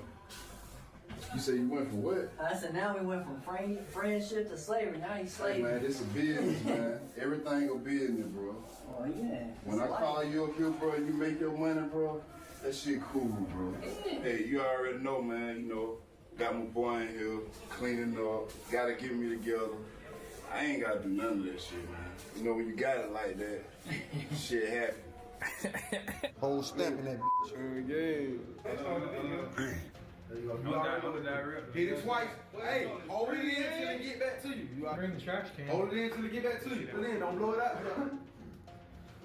Don't blow it out, Smiley. Hold it in till it get back to you. Shit going I on. know you can do it, Smiley. There ain't nothing. Uh-oh, we got one. We got one. Folks, I'm trying to show you as much as I can inside the Georgia prison system, but some of it is just too brutal, dangerous, and graphic to show fully on YouTube. So if you would like to see the full and uncensored version of this episode, head to my Patreon, and you'll also get exclusive access to the early Dallas Trap House episode, as well as the Atlanta Dance Club episode. If you join today and use code PRISON, you will get 50% off your first month on the site. I appreciate your support, and now back to the episode. How terrible are the living conditions in prison? Every time you rip a slab pack, Arena Club makes you an instant offer for your card based on its market value. That's right, no guessing, no waiting. The moment you accept, your Arena Club wallet instantly loads up your funds so you can cash out or keep ripping more slab packs. Arena Club delivers the absolute best value in the hobby, giving you confidence in every rip. Don't just collect, level up your collection with the best value in the hobby. Buy an Arena Club slab pack today and see for yourself.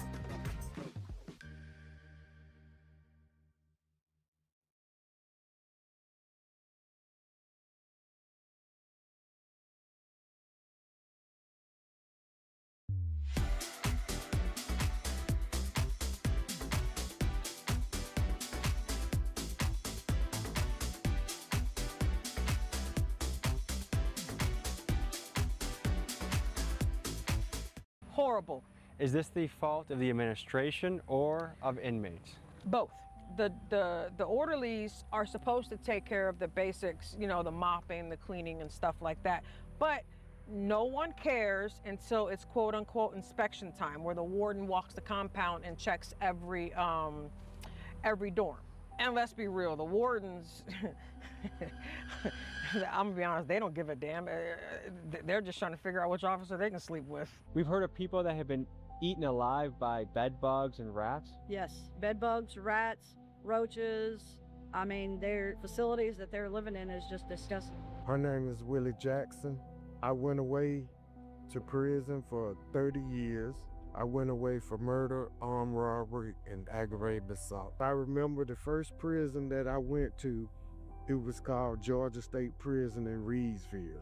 Every cell in Reedsville was a single man cell. They put 3 beds in the single man room. No matter what we did, you know what I'm saying, the punishment is to serve time in prison. It's not for the guards to beat us. We still have rights. It's worse than what it was when I was there. How are they extorting guards? Female officers are groomed. So it'll start off something simple as, you smell nice today, Miss Jones.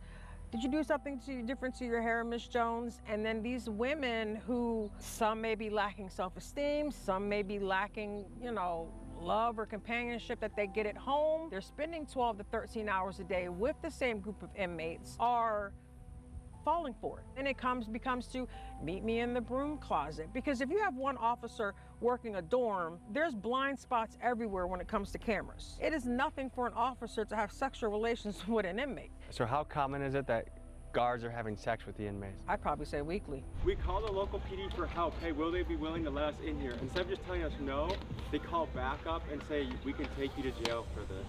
So we have to leave, and maybe this is part of the Georgia system that seems to love prison so much. 3 officers? Are you kidding me? Jeez. All right, I'm fine. We're doing a documentary. Okay, so do it from the street. We were peacefully, and then we asked for your help, and then 3 cars showed up. No. This is why we come, and we just come to make sure that we are same sheet of music. Do it from the streets. Just so we know the zone. What's the zone that we can't step on?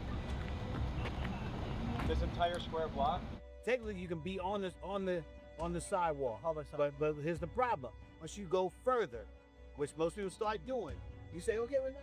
Then the difference is you get that closer, and we end up taking you to jail. Public sidewalk is fine. Public sidewalk, no further. Did you guys find that to be an unreasonable response for a polite request? Well, we live here, so it's an everyday response to us, and that's just the college campus police. That's not even real police. That's not even the police. We're setting up for our second shot.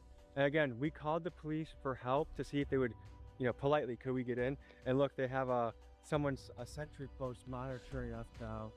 And it makes you wonder, why did I even bother calling them in the first place for help if this is how it was going to turn out? Should've just did it on our own, right? Folks, we're here in Georgia on a covert mission. We're about 3 minutes away from one of the deadliest prisons in the country, Coastal State Prison. We're talking about a prison where people get stabbed, they get murdered, guards get caught smuggling contraband. This is a place with very serious problems. It's nighttime, it's Georgia, we're approaching a prison. We're probably gonna be met with resistance by the security.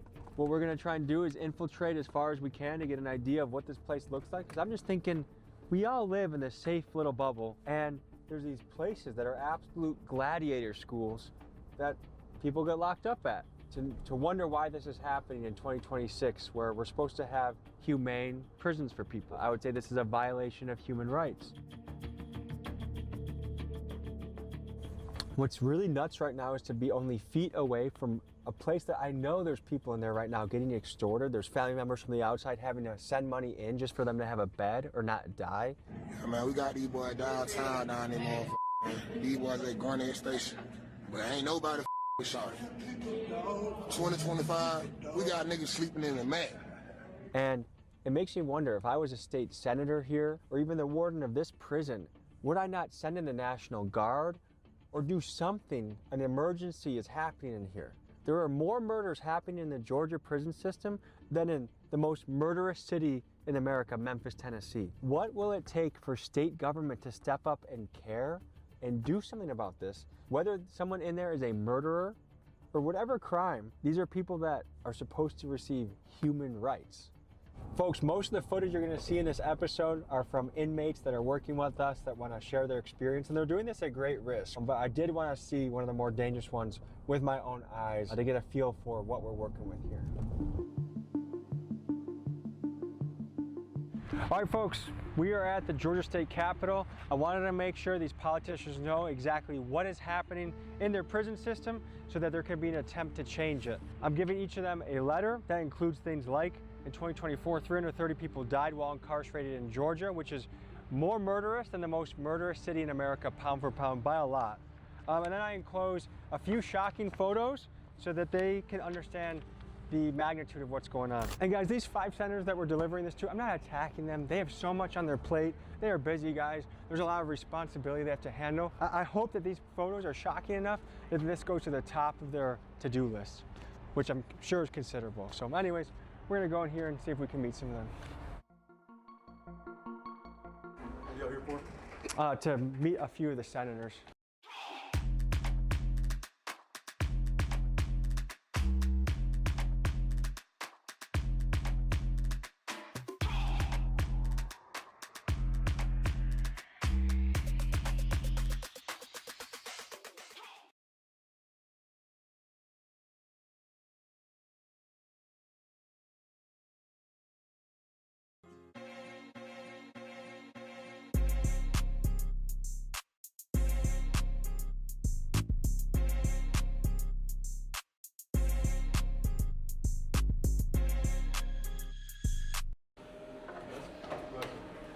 Sir, could I show you what's happening in the Georgia prison system? Big epidemic in violence right now. So this is pretty commonplace, guys with crazy machetes.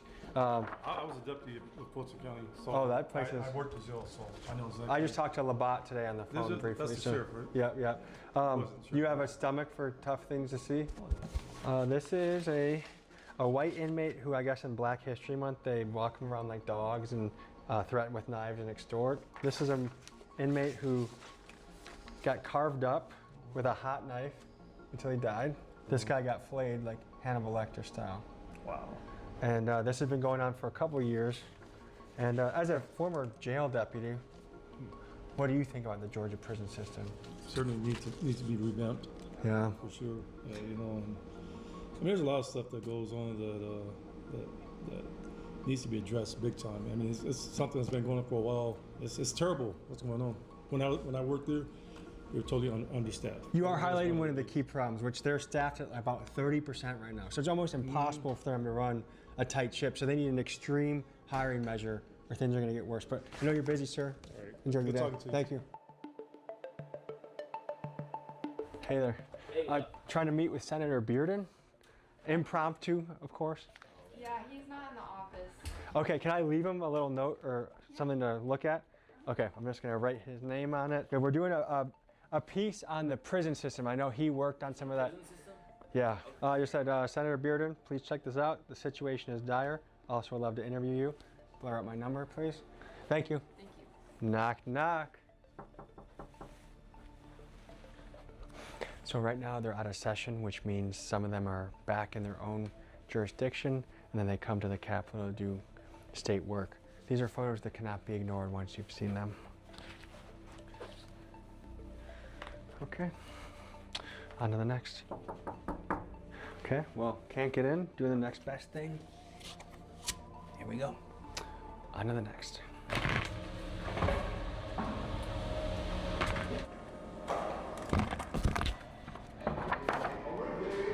So I'm leaving my name and personal number for all the senators to call. And who knows, we can maybe visit a prison together in the next episode. This one says, Senator Robertson, this prison situation is dire. These men need your help. Men are dying. I'm looking to interview you about this story. Tell me. I mean, imagine this is where things get decided. I guess it makes you wonder, like, how much more money has to go into the system for them to do their job properly? Local, state, federal. I mean, look at the newspaper right here. 4,900 data centers coming in. Americans are starting to feel across the board that our representation does not have our best interest at heart. And it's like, how? With 20, 30, 40% of our paychecks, how are you guys not doing the best job ever? And how are you guys not ashamed when you're failing? If I was using taxpayer money and in charge of it, I would feel bad if I was fucking up. But it seems like the solution nowadays is just $30 billion more to Israel. If you're hearing this part, none of the senators got back to us either through the things we dropped off at their office or the follow-up emails that we sent. And that's the frustrating part, is you have these guys that are supposed to represent the state, and it's hard to get through to your local official. It's hard to get through to your federal official. We're in this one big system where every single paycheck you gotta pay, and you better bet that Uncle Sam's gonna collect that money whether you like it or not. When it comes to the accountability on the other side, right now in this country, it just feels like it's lacking. Since I couldn't get a response from Georgia state officials, I took my search for answers to Washington, D.C., where I sat down with Georgia Congressman Hank Johnson. What do you know about what's happening, and what are the problems? What are the solutions? Well, I tell you, I was a criminal defense lawyer in Atlanta for 27 years before I came to Congress. And so I've been to all of the jails, many of the prisons in the state of Georgia.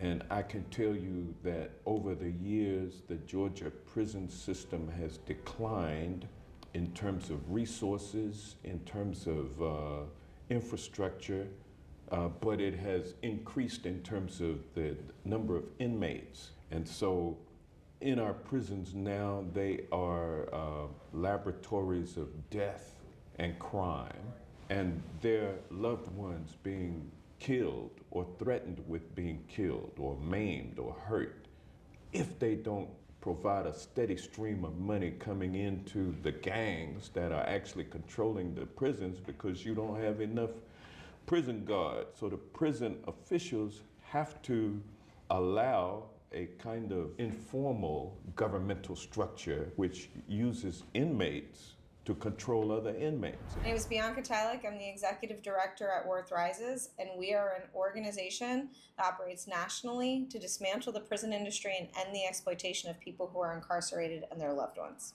Can you speak to why these places are so understaffed? I think Georgia's at 50 or 40% capacity. It is a very difficult job to walk into an environment where there are tens, hundreds, thousands of people at potentially their lowest. Humans are not meant to put other humans in cages and lock the door. It will change who you are. Correctional officers have very high rates of alcoholism and substance abuse. They have very high rates of domestic violence at home. They have very high rates of suicide. It's not surprising to me that people don't want these jobs. They're not good jobs. What's stopping the state of Georgia from getting more guards to go there? Because they are reducing costs, because they're giving away the store to corporations to lure them to Georgia to create jobs. They give them tax incentives. Maybe the thinking there is, hey, these guys, they murdered, they raped, they did this. Throw them in a cage. We don't want to waste any money on them. We'll use that money for other and more important things. Tax cuts to corporations and millionaires and wealthy individuals. Some people say that the way the prison economy is set up, from phone conversations to healthcare to commissary, that it is a predatory in nature. And it forces these guys to try and make money in other ways because they can't make money by working. So, of course, they're going to invent other ways to make money. Can you speak to some of that? There are some prisons where inmates are working for private corporations, and they might make 93 cents or whatever it is. I don't know what it is, but it's certainly not minimum wage. But hustles are a necessary part of life in prison, because you will never survive purely based on whatever job you're assigned and the wages that come from it, especially not in the state of Georgia and others like it that don't pay anything for labor. What do you think could be done to improve this? Get adequate staff, ones that have a little bit of compassion, that will actually care for the people behind the walls. Right now, they're talking about and starting to do one-man cells, which I think is a good idea because a lot of people are killed by their cellmates. And Georgia keeps getting all this money to do all this different stuff, but yet all they want to do is build another prison, so that they can house more people. Me? Obsessed with you? Yes. Yes, I am.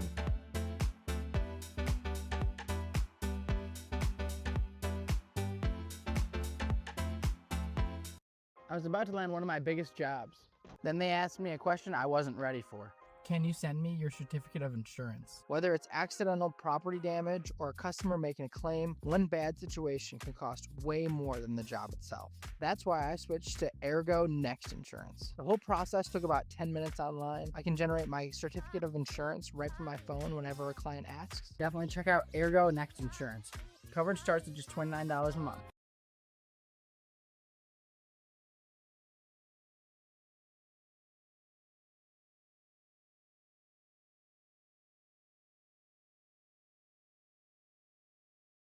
Do you think it's a two-way street? On one end, you need more participation from the inmates for better behavior, but on the other end, you need the prison to invest better into them? If the prison administration show that they actually cared and just don't care when there's visitors, then I really think it will go a long way with the inmates. What can a prison be doing better? At better administration, definitely change the hiring standards. Let's get them paid a little bit more, because officers aren't going to care if they're making $16 an hour. You can go to McDonald's and make more than that and work overtime. So definitely pay the officers better. Have a different way of how you hire them. With the inmates, start talking to the inmates. Don't just see what they need. Hey, you've been here for 5 years. You have a 15-year sentence. Let's start getting you into different programs. Let's just not put them in mental health classes and dope them up. Actually teach them something, because eventually they are going to get out, and what's going to happen? They're going to be right back to where they came from, because they don't know no better and they haven't learned anything.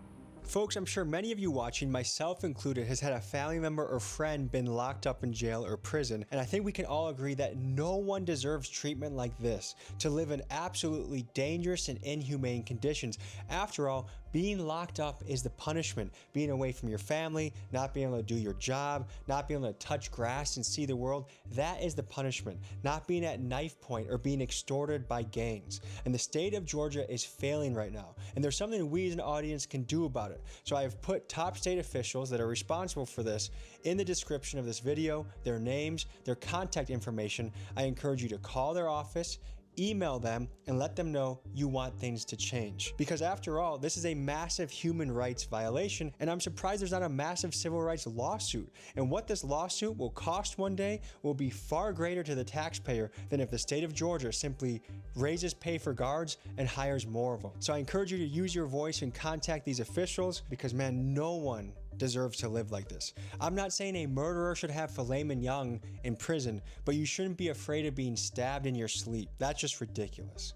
Thank you guys for sticking with me. I know this episode was tough to watch. It was brutal to make. There's just a lot of heavy things that we saw today. So thank you for watching it with me, and I'll see you next week.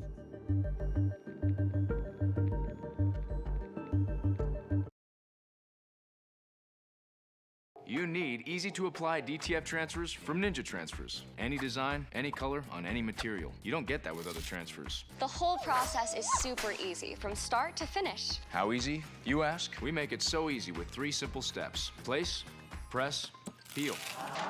It even works with an iron. Ninja Transfers are the most resilient and high-end transfers available. Plus, the customer service response time will leave your head spinning. Remember, 90% of orders receive next-day shipping, even on small orders. Click the link to DTF yourself now.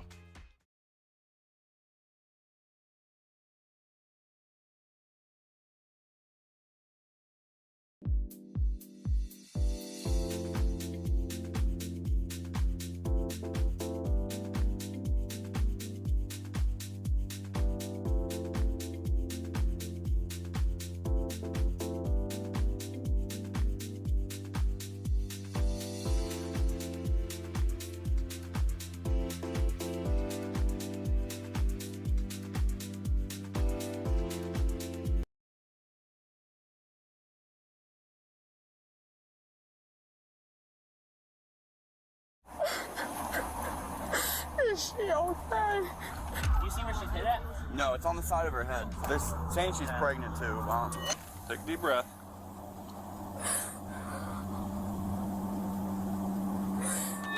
This woman was just informed that her daughter, Tiara Harris, was shot in a gang-related incident and is in critical condition. They just were shooting, and the blood just started dripping from her head. Like, she in the ambulance. Like, I can't even talk right now, bro. Her boyfriend rushed her to the hospital, but sadly, it was already too late. And the worst part, Tiara had nothing to do with the shootout. She was an innocent bystander, a A simple mix-up left an innocent, pregnant mother of 2 dead, her children now motherless, and her family absolutely heartbroken. The police now face a grueling investigation. However, with everyone involved supposedly being gang members, catching the killers would prove to be much harder than anything they'd done before. We've been in touch with Yolanda, the mother featured in this video, and are proud to share that half of the video's profits will be donated to the Akron-based charity First Glance Student Center. At 7:29 p.m. on April 14th, Akron Police Department would receive multiple calls reporting dozens of gunshots being fired out of 1492 Rockaway Street. Witnesses would describe what seemed like a gang-related shooting with multiple cars speeding away from the scene, one being a silver 4-door Chevy. Police managed to quickly track down the Chevy, following it as the driver sped across back roads in Akron. However, the Chevy wasn't actually running from the cops. It instead would pull over somewhere that concerned the cops even more: the hospital.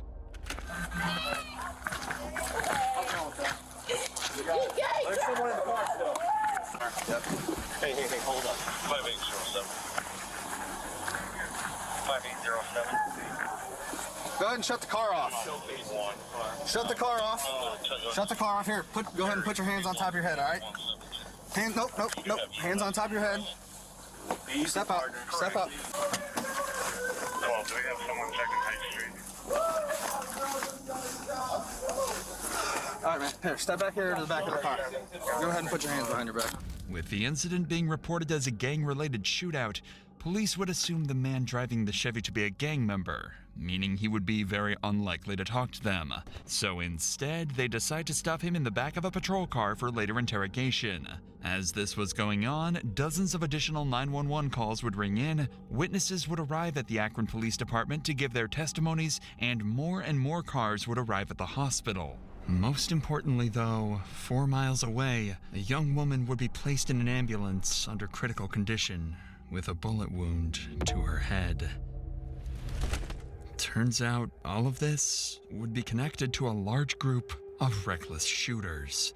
It's at this point that we need to step in. This is one of the most complex and mysterious cases we've ever covered, so we need to break down some details first in order for you to fully understand the case itself and how well the police handled every single step of solving it. At 7:22 p.m., a car arrived at 1492 Rockaway Street carrying a number of people who started hanging out with some friends on the side of the road. This group included Javier Small, Lanier Worthy, and Jonte Smith. Everything seemed fine until 7:29 p.m., a black vehicle reversed into the street carrying Tiara Harris and her boyfriend George. Her boyfriend recognized some of the people on the sidewalk and wanted to back up and say hi to them. At that very moment, on the other end of the street, 3 men emerged from an unrelated vehicle and started firing bullets.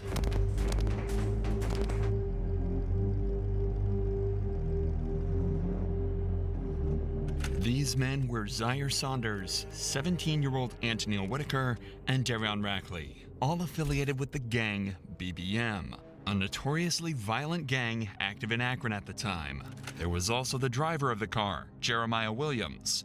Their shots scattered the group on the sidewalk, with everyone running for cover. In the panic, Jonte and Javier drew their guns and began to shoot back.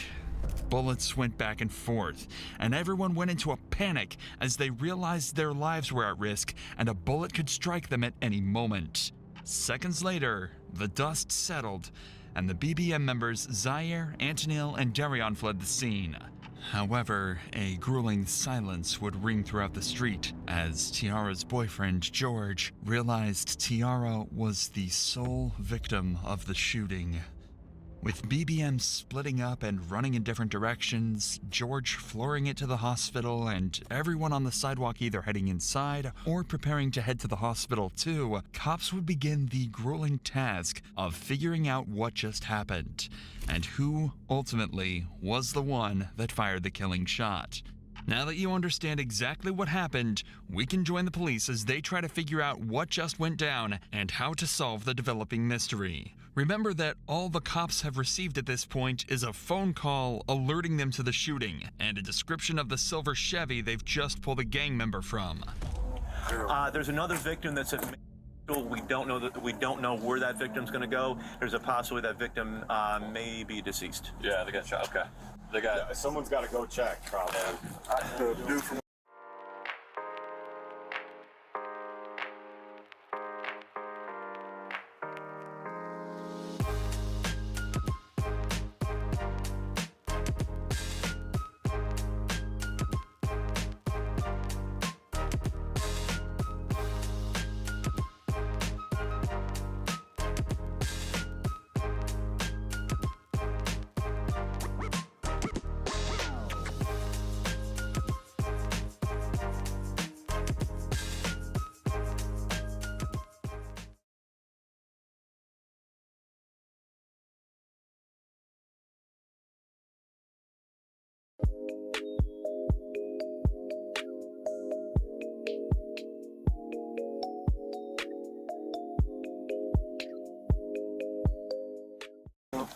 Two of the officers ran over to the front of the hospital and discovered Javier Small and his girlfriend in complete distress.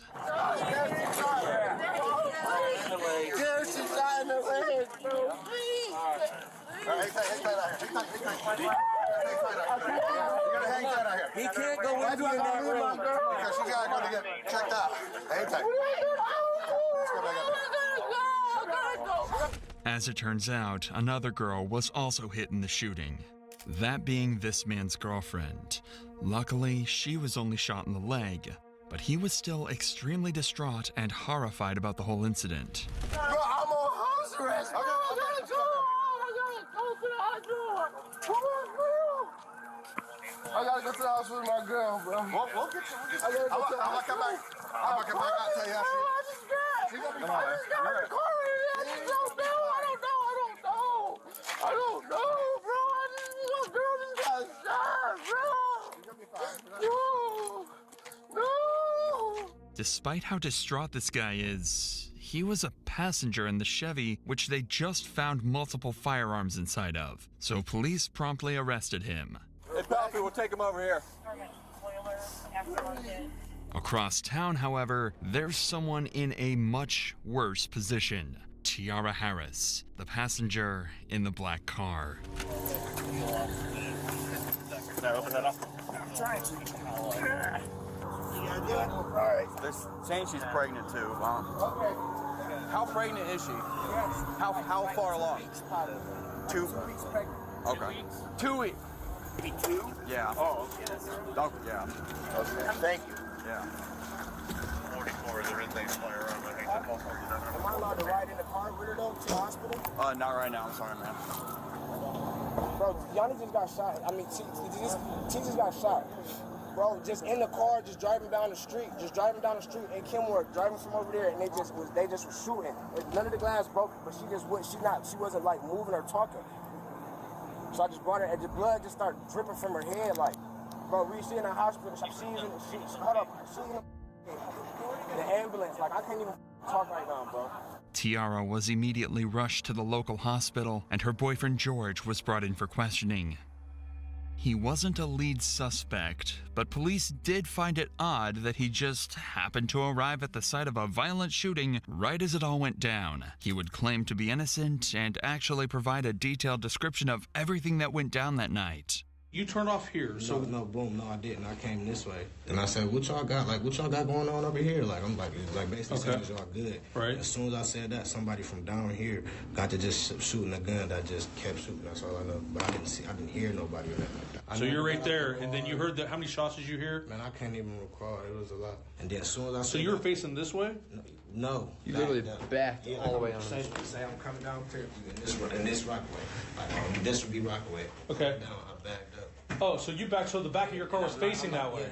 Yeah, and I'm like, is y'all, I'm like, what y'all got going on? Like, I look out just like that. Like out the window? Like, as soon as I even, like, it should have been me, like, you feel me? Because I'm the one that looked straight out the window, like, are y'all all right? Y'all good type stuff? The cops asked him why he was even there in the first place, to which he just said he knew a couple of people on the street and that he had absolutely no involvement in the shooting. He's claiming that when he peeked out the window, his friends mistook him for the shooter and began to fire bullet after bullet directly at his vehicle. According to him, it wasn't an accident, but a misunderstanding, making the whole situation even more tragic. With George's statement, they were a little clearer on the whole situation. But they'd made no progress into actually solving the case or tracking down the real perpetrators. That was until they returned to the scene and spoke to a number of witnesses who had watched the entire event take place. It was two African Americans. Where were they running? Young kids. They come from back there across this backyard next door and out the driveway. They hopped the fence. He had a face mask on and had a 9mm. And then the other one had a semi-automatic rifle, and they were almost to the corner of the house running this way, and they both jumped the fence. Like when the kid in the hoodie jumped the maroon hoodie jumped the fence, he dropped the semi-automatic rifle at the driveway. I was just out back cutting some stuff, and all I heard was just a barrage of bullets, fully auto. It wasn't 3-round burst, 4-round.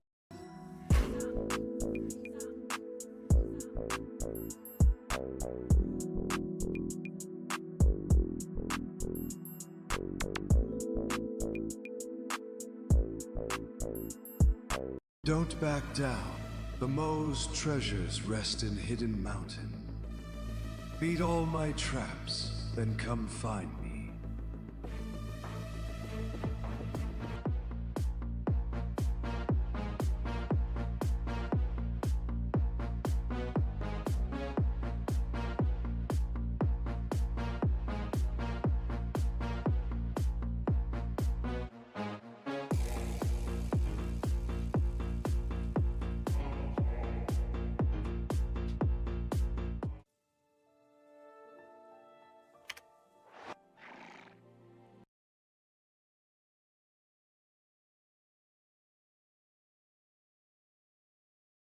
It was fully auto. Coming off fast. Oh yeah, hot and loud and fast. And then I saw two guys when I was out back. I could see through the backyards, through the fence. I saw a silhouette of two guys running up towards that street, returning single shots as they were running away.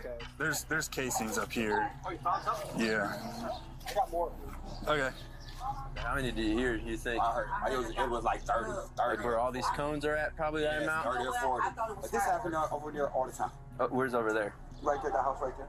I heard a lot of gunfire, but when I went out, when I first heard it, I thought it was a backfire because I saw this car sitting over here where all the cones are. He had his lights on. So I thought he was working on a car and it backfired real bad. Then I saw them loading people into cars to take them to the hospital, and I knew it wasn't, because this has happened so many times before. I don't know what we're supposed to do. Right. We can't go outside, nothing. Even with all this new information, though, the cops are only slightly closer to figuring out what happened. They were now at least able to confirm that one group of shooters rolled up and started the exchange before another responded, causing a huge exchange of bullets throughout the neighborhood. But they still had two major questions. Who were the shooters, and how was Tiara involved? Well, the cops had just spotted another witness that might be able to answer their questions. A woman who was actually on the street the moment the bullets started flying. So you don't live here? I'm not even from here. Oh. I was just So who owns the house? Anitra Johnson. She is? Okay. She was out to eat when I called her. Okay. Everyone's okay though, right? The kids? The kids, yes. Yeah, the kids are okay. I got them in the back watching TV. Okay. There was another girl outside. I think she got shot in the thigh or the leg. I think they took her place to the hospital. Okay. She definitely got hit. Okay. So what did you see? I'm sitting outside. To be honest, we all family. So we're all outside prayer wrestling, like act like we hitting each other and stuff. Next thing I know, I just heard these gunshots. I'm like, all right, was that a BB gun? Come through shooting. Yeah. And it was like, pow, pow, pow. They came through again. So I'm running up, I didn't even know where the gunshots came from. I'm running up, trying to grab the kids. They came through twice. Okay. Did the house get hit at all? I mean, I don't even know. Is that a bullet hole right here? I don't know. I was really just trying to grab the kids. And you said, so what? They got out of a Corolla? They didn't even get out of the car. Or they just started. They were hanging out. They was shooting? hanging out shooting. Okay. Did you see how many by chance? Three of them. Okay. Now it's starting to sound a lot more like a drive-by shooting, notoriously one of the hardest types of crimes to solve, especially if the vehicle was stolen. The cops are starting to lose confidence that they'll ever find Tiara's killer, but then they decide to ask one simple question. Ma'am, do those cameras work? I believe so. Okay. She's on her way home. Oh, she is? Okay, perfect. There were CCTV cameras on the property, and as soon as the homeowner got back, they'd have access to the footage. So in just a few hours, the cops were able to put together just enough footage to understand exactly what happened. Remember, we already know all of this, but for the police, this was huge. Now they had a detailed timeline of the entire incident, including at what time it went down, how many people were involved, and which vehicles the suspects used. This would be very useful in the coming interrogations in terms of verifying their suspects' claims and pressuring them to confess. Police finally had a solid piece of evidence, and right as their case had started to build some substance, their biggest lead yet would step out right in front of them. I have video of them carrying the girl that got shot. I can put it on an SD card. Then our link, that's not the same one that was at She'll send her a link and then she can was just upload it from there. Right after they took off. Not only had they seen the entire thing go down, but as soon as they heard gunshots, they started recording. They managed to get this clear footage of a man getting into the same vehicle spotted at the shooting just minutes earlier. Now all they needed to do was track down the car using the visible license plate, and they'd have their first lead suspect. But with that said, these kids were no strangers to running from the police, and the officers would begin the hunt to find these evil teens. While all of this was going on, police had another, perhaps more nerve-wracking situation to handle. Tiara had passed away, and her family had no idea. There's currently not like too many people in the hospital. Let's step over here and see where all these cruises are. My car, okay? Where's your car at? I'm right here because I didn't one know. or this one? Right here. Sorry. Okay.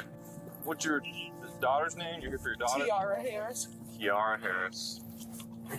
Let's say have you stand right here next to the sign. We'll have someone go over and talk to you, okay? Take a deep breath. Is she okay? I don't know the names of who they are currently, miss. Just listen to the cop's tone here. He knows just how bad things are looking for Tiara, and he absolutely doesn't want to break that news to her mother yet, especially when he sees just how emotional she's starting to get. Tiara's autopsy showed a single bullet struck her in the head and remained there. While tragic, this information would allow police to identify the exact bullet type and then gun used to shoot Tiara. If they could find the owner of this gun, they would be able to match it to the bullet, and justice could be served for Tiara and her family. Get a GoDaddy website, email, and matching domain bundled together for one low price. It's everything you need to bring your business online, bundled together to help you grow and save. Start today at GoDaddy.com.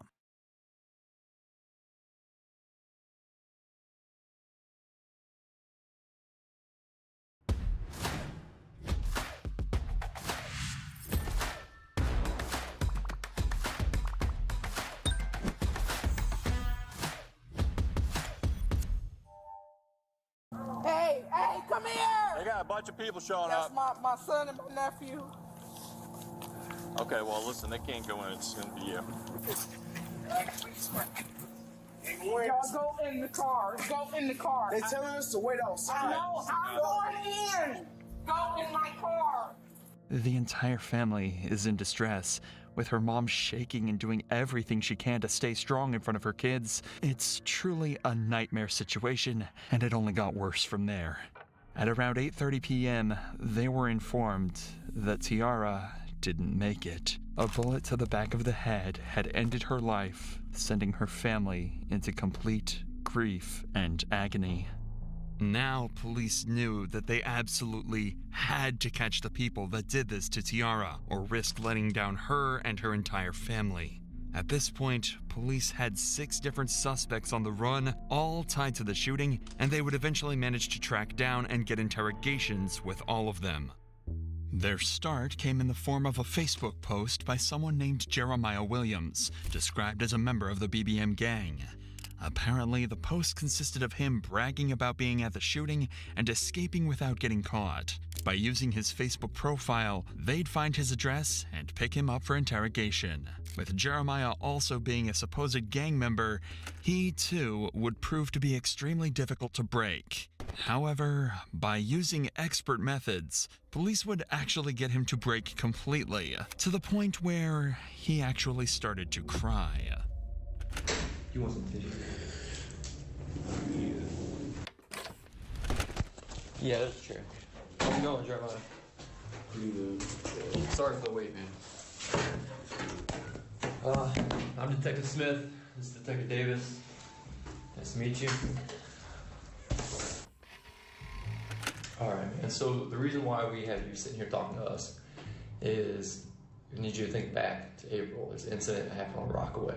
Remember this? This young lady got shot. Remember hearing about that? Mm-hmm. Okay, so during our investigation, your name's been coming up. But do you know about where you were that day, if you can? Or I was definitely at home. Apparently, Jeremiah also has an alibi, and even gives multiple names over that'll attest he wasn't on Rockaway that night.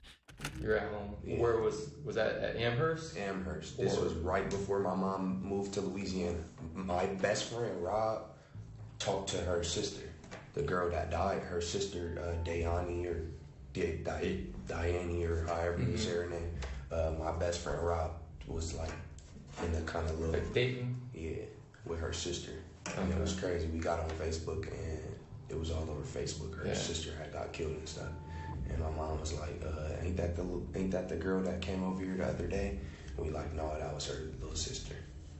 Has her little sister reached out to you guys or anything? We haven't talked to her in. I don't talk to her at all for real, but. So you were at your house on Amherst? Yeah. Was there anyone with you that day? My mom. What's your mom's name? My mom's name is April.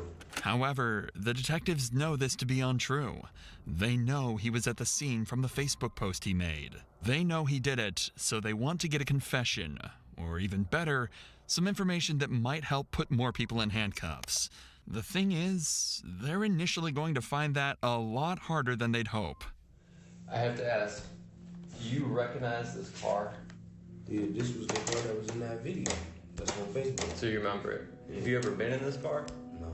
Do you know who drives this car or owns this car? I don't know him by like name, but I know who he is. His name like Pa or something. Pa? That's what they call him. Do you know, can you describe him? That's funny because I don't even really know what he looks like.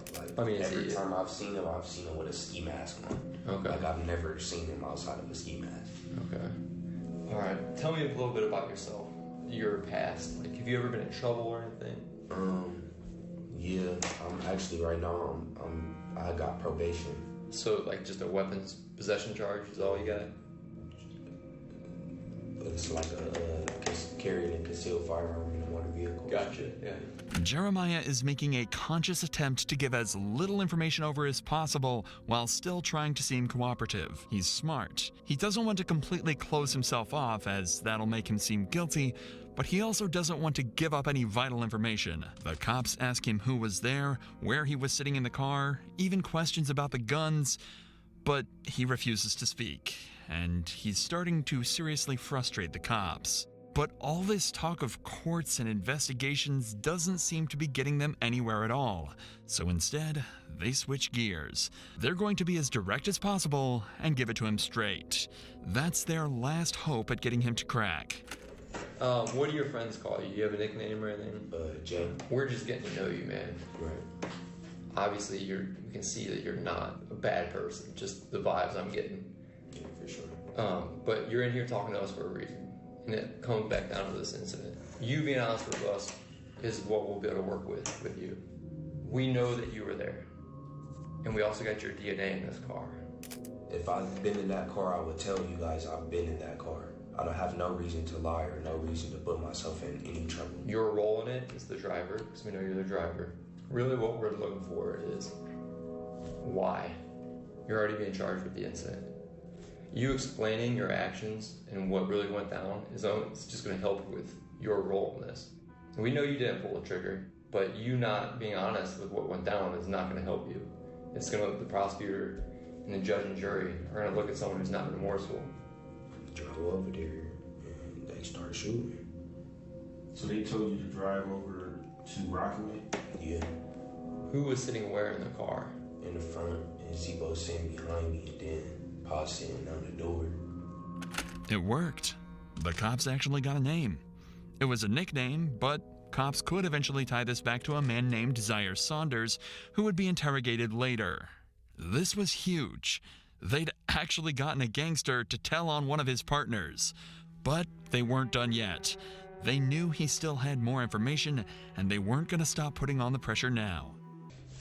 We got to go back to who was in the car with you. I know you know Zebo, Pa. You say you just know him by Pa.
You know his real name? Okay. And the third person, you're saying how often have you seen him? Would you be able to identify that last person by a picture? Jeremiah physically looks defeated. He's avoiding eye contact and is hunched over. He likely never saw himself giving up the names of his partners, but that's exactly where he found himself. The cops, however, are over the moon, even managing to get descriptions of the people he doesn't know the names of. They ask a few more questions before leaving him alone for a minute to prepare their next move. However, on their return, they didn't expect to see Jeremiah, a once tough and unbreakable gang member, to cry because of what he'd done. Would you say his first name was what? Darian. Is this him?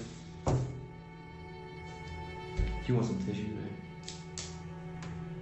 I need a verbal yes or no if that's him. Alright. Yeah. So let me get tissue.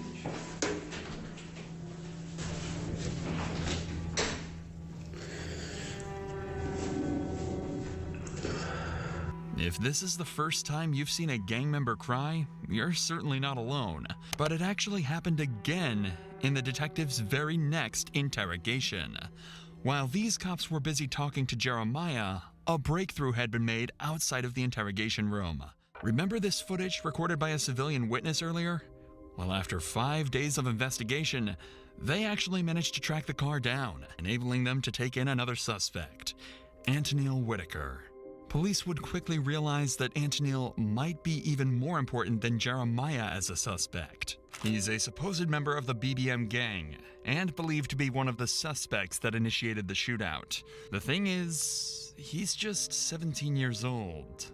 Since there's still some information even Jeremiah couldn't give them, they figured they might be able to scare him into giving up everything he knows. And their first idea is an unconventional but possibly extremely effective method: a call home to mom.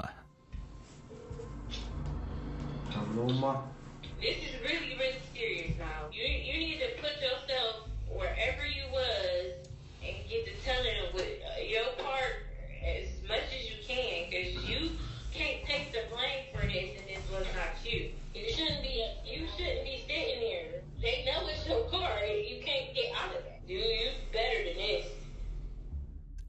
doesn't even seem to feel like following his mother's advice. Despite the fact that they know it was his car, he's claiming that someone else was actually driving it that day. And even more unfortunately, he'd forgotten exactly who. Listen to his story and see if you believe it as much as the detectives do. So you saying you were at home? No, like the whole day?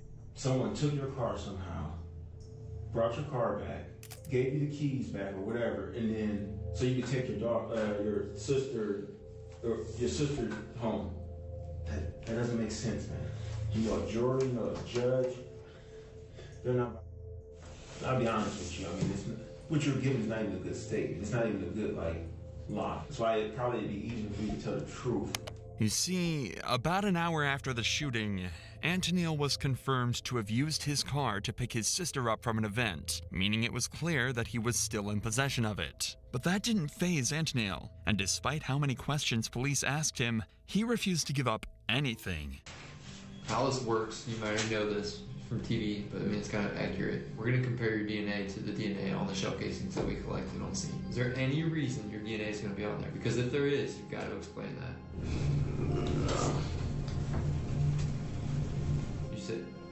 You said no, or I don't know. Who got in the car with you at Aldi's? If you're saying your DNA is not going to be on those shell casings, right? And you're saying you weren't driving, who did you let drive your car? Believe it. I don't know who's there. But right now it looks like it's on you. They're trying to force a confession out of him by telling him that if he'd been in physical contact with any of the evidence tied to the murder, they would find out and he would get sentenced. And they're not lying either. When you touch anything at all, you leave behind skin cells, sweat, small hairs, or even oils that can quickly be traced back to you. Meaning, if Antonil had touched the car, the bullets when loading his gun, or anything else related to the murder, police would find out. However, as of now, detectives haven't had the time to run these tests to confirm if his DNA was present, meaning they couldn't pressure him to a confession, and they'd have to wait until later. So in the meantime, they move their attention to the next suspect. Remember the man Jeremiah gave up to the cops back in his interrogation? That was Zaire Saunders. Once they had his name, they tracked him down and arrested him. And he would prove to be even more helpful than Antonil and Jeremiah combined. Did you know of or hear about that young lady who got killed? Yeah. Did you know her? No. We don't think that she was the one meant to be hurt. And I mean, based on what we're seeing. But unfortunately, she did get obviously hurt. Her family's hurt. Right. You know, when we did that search warrant, we got your phone. Yes. Okay. And we downloaded your phone. And your location is putting you on Rockaway that day. No shit. Every time you rip a slab pack, Arena Club makes you an instant offer for your card based on its market value. That's right, no guessing, no waiting.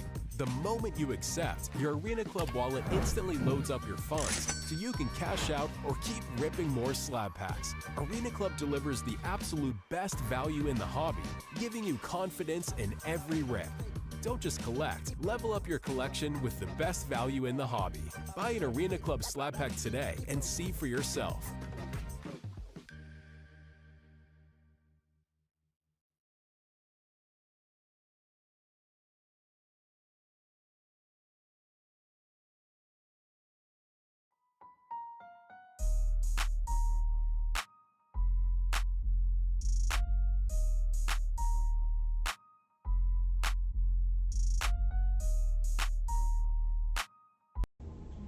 What happened that day, man? I shot a pistol. You shot a pistol? Yes.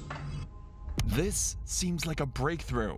He's just admitted to being a part of the shooting, and it seems that all the detectives' work has just paid off. But they're not quite there yet. Of the 3 shooters, 2 did indeed use pistols, but one of them was actually yielding the extremely dangerous automatic rifle that can be seen clear as day in this footage here. Instead of jumping this fence after the shooting, the man with the rifle fled directly down Rockaway Street, and that's the direction Zaire's phone shows him running. The good news is, that clears Zaire of being the man that killed Tiara. After all, she was killed with a very specific pistol round. but that does put him directly in the spotlight of being the man with the most dangerous weapon and one that is directly lying to the cops right now. And they're not about to let him get away with that. We have video of the incident. You're on camera shooting a rifle. Is it a pistol that holds, 2 rifle rounds? Like, I mean, it ain't just. It is big. Does it have a stock on it? Like something kind of modified type thing? No, it didn't have a stock on it. So describe it then. I'm getting all of this rifle. That single piece of information resulted in Zaire actually getting the highest sentence out of anybody involved in the case. Just the use of such a dangerous firearm actually increased his prison time by somewhere between 10 and 15 years. But he still doesn't know that yet. He's still under the guise that if he helps the detectives out, he might get a better deal. So not only did he tell them where to find the rifle he used, he also gave up one of the most vital pieces of information the cops had received in the entire case. You said the group BBM? I just know they call it BBM. For real? BBM? Yeah. Zaire just told the cops the name of the gang that was involved. A huge piece of information that will help them track down every last individual that was part of this attack. Now the detectives have just one more final question that'll hopefully put together the final pieces of the puzzle they're looking for. You've been extremely helpful throughout this whole interview. You're helping yourself out too. You gotta ask, whose idea was it?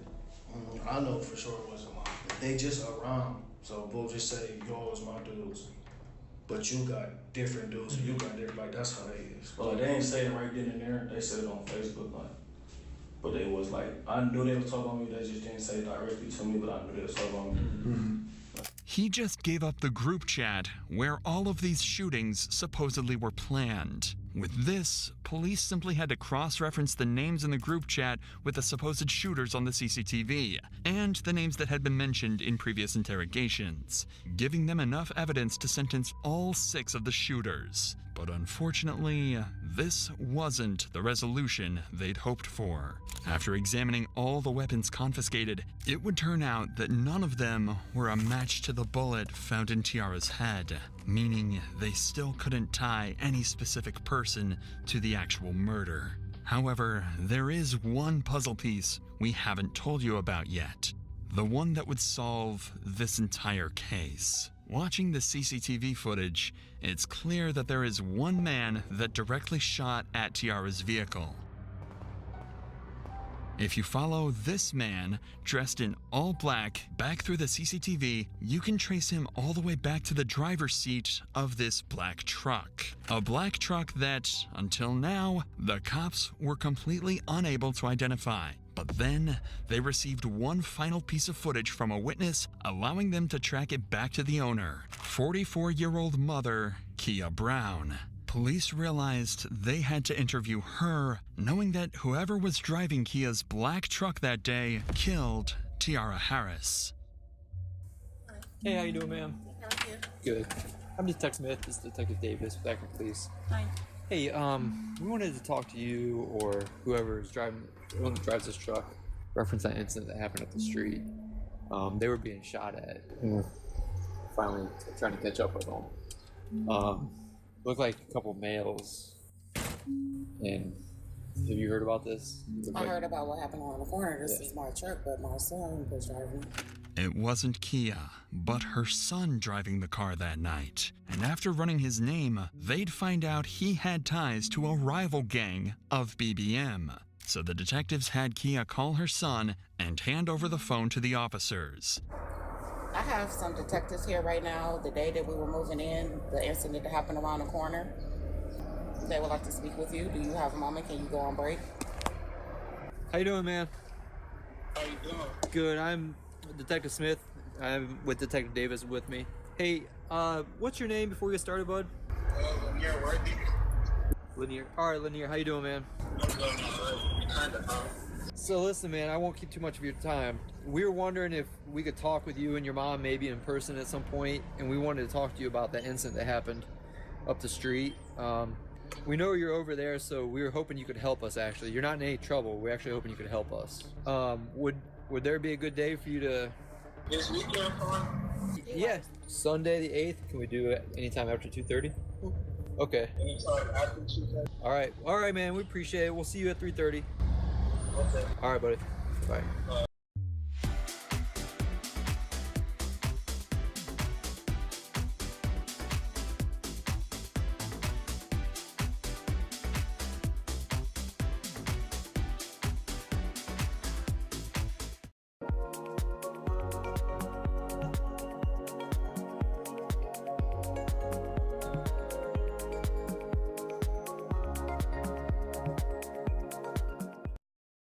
And just like that, they had an interview scheduled, and this was the final suspect at the scene that they hadn't yet spoken to. The man suspected to be the driver of the black truck and the man they think shot Tiara. Dad, how you doing? What's up, man? Appreciate you talking with us. So, I mean, obviously you know why we're here, about that incident that happened up the street. So, we just wanted to know your perspective. That happened that day. What'd you see? That type of stuff, bro. You can run us through that day? I was standing in the driveway on my phone. Then I heard shots. I got down, ducked. Then when the shots stopped, I heard that, ran to the car. When the shots started happening, you ran and got in the driver's seat. And then Teen got in your passenger seat. Right? Okay. That was it. Lanier had just told them he was driving the black truck that day, confirming he was the man in all black that drove the truck and hopped in the Chevy. He was the man that fired the bullets. So they decided to ask him up front. I'm about to ask you something, man. I'm about to ask you from your parents. I'm sorry, but I gotta ask. Did you shoot that day? Yes, sir. Okay. Even though he said no, police already had all the evidence they needed. The car tied to him, his ties to the rival gang, and finally the video of him shooting at Tiara's car. So they arrested him on the spot and brought him in for interrogation. What's up, man? You here? Here you come. Am I able to have a lawyer with me right now? What's that? Can I have a lawyer with me? You can do whatever you want, man. I'm not here to... Okay. Are you saying you want your lawyer? You don't want to talk? Yeah. Okay. All right. But in the end, this wouldn't matter, as when they arrested and processed him, they managed to confiscate his gun. And after analyzing the forensics of the bullet inside of Tiara and Lanier's gun, it was a match. Lanier had fired the killing shot. After 5 months of investigation, all the puzzle pieces were finally in place. In total, 7 people were charged in this incident. Zaire Saunders was charged with involuntary manslaughter and 4 counts of felonious assault and was sentenced to 35 to 40 years. Antonil Whitaker and Jeremiah Williams got 20 to 24 years on similar charges, while the 4th assailant in this group, Darion Rackley, got 34 to 40 years. It was confirmed Antonil's DNA was in fact found on various bullet casings on Rockaway Street, despite his claims in the interrogation room. The next 2 to be sentenced were the ones who shot back at Zaire's group after being rolled up on. They were Javier Small and Jonte Smith, who were sentenced to 4 years and 2.5 years respectively. Lastly was Lanier Worthy, Tiara's actual killer. However, as of this video's upload, he's still awaiting sentencing. Tiara and George were not involved in any of the gangs in the shootout and were found completely innocent.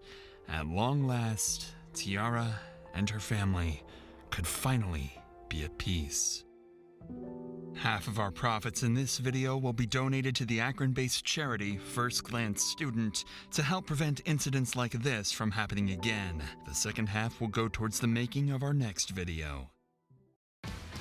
Grainger makes it easy to find and order the products your team depends on around the clock. Because when boxes are packed, pallets are stacked, and trucks are waiting at the dock, the last thing you want is to run short on the supplies that keep your warehouse moving. Grainger is there to help make sure nothing runs out when shipments are rolling out. Call 1-800-GRAINGER, click Grainger.com, or just stop by. Grainger, for the ones who get it done.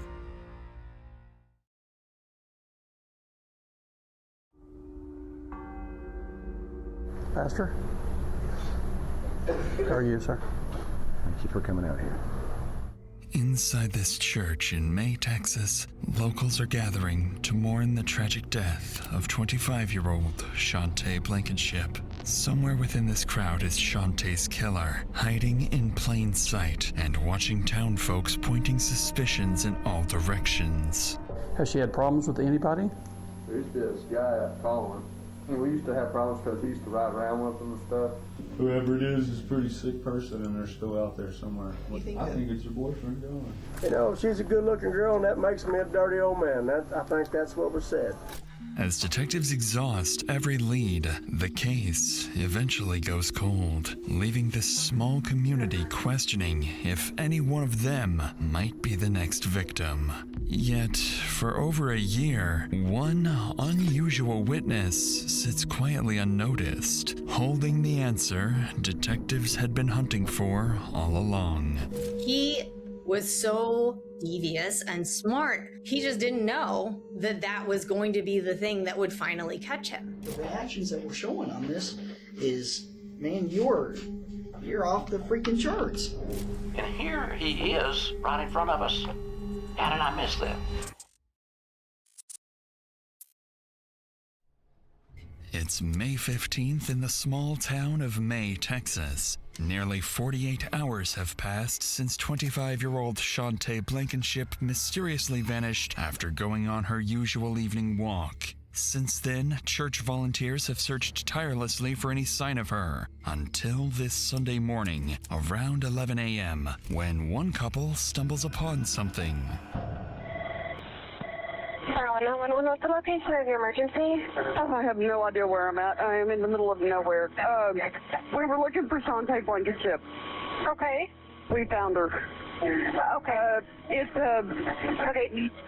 Stay real still for me. Okay, I'm gonna try to ping your location. It's actually the old haunted house, is what everybody calls it. Is she okay? Does she need any medical attention? Is she alive? She's dead. Oh, God. Okay, yeah, I've got everybody headed that direction, okay?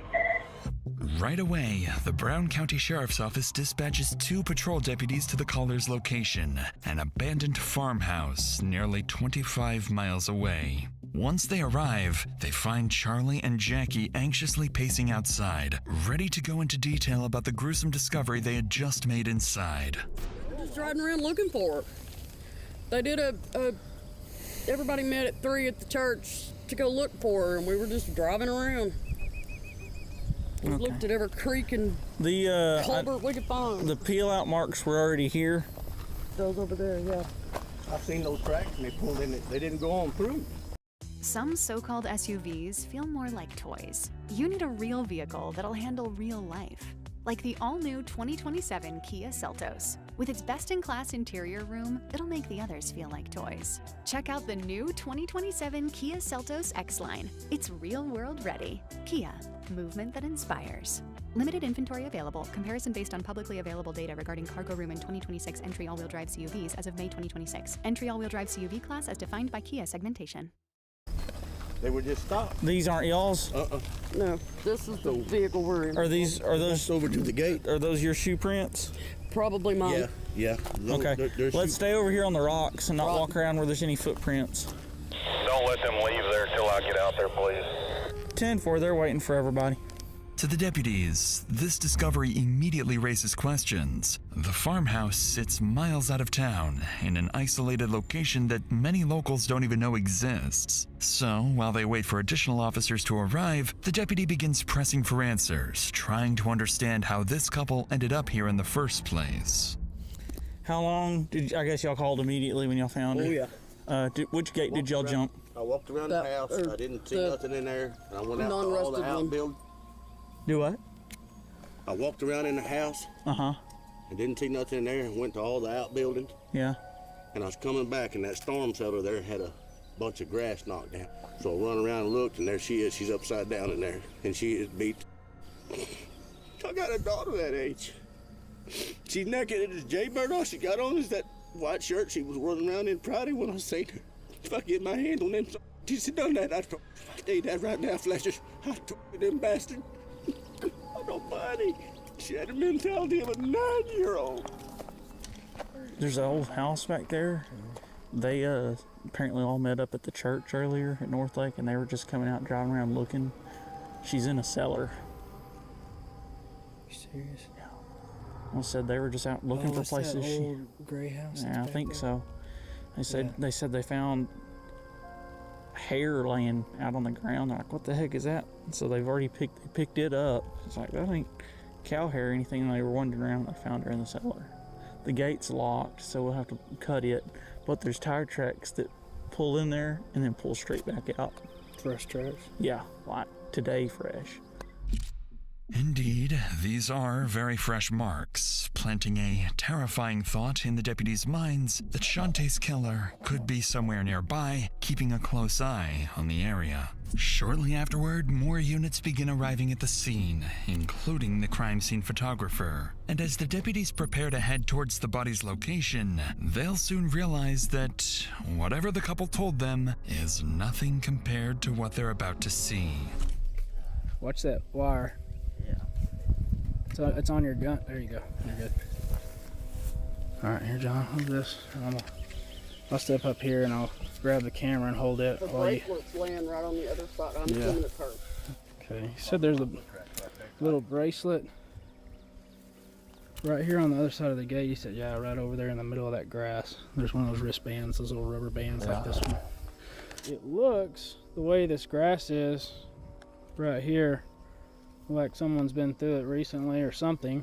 Knife laying on the ground. I don't know. Looks like it's been there a little while. Yeah, it's been there a while, but we'll go ahead and photograph it just in case. I don't see any blood anywhere though. I haven't seen drops. I wonder if someone pulled around to the back side of this house where it wasn't as obvious. Yeah, let's just follow the... We'll follow the dirt tracks.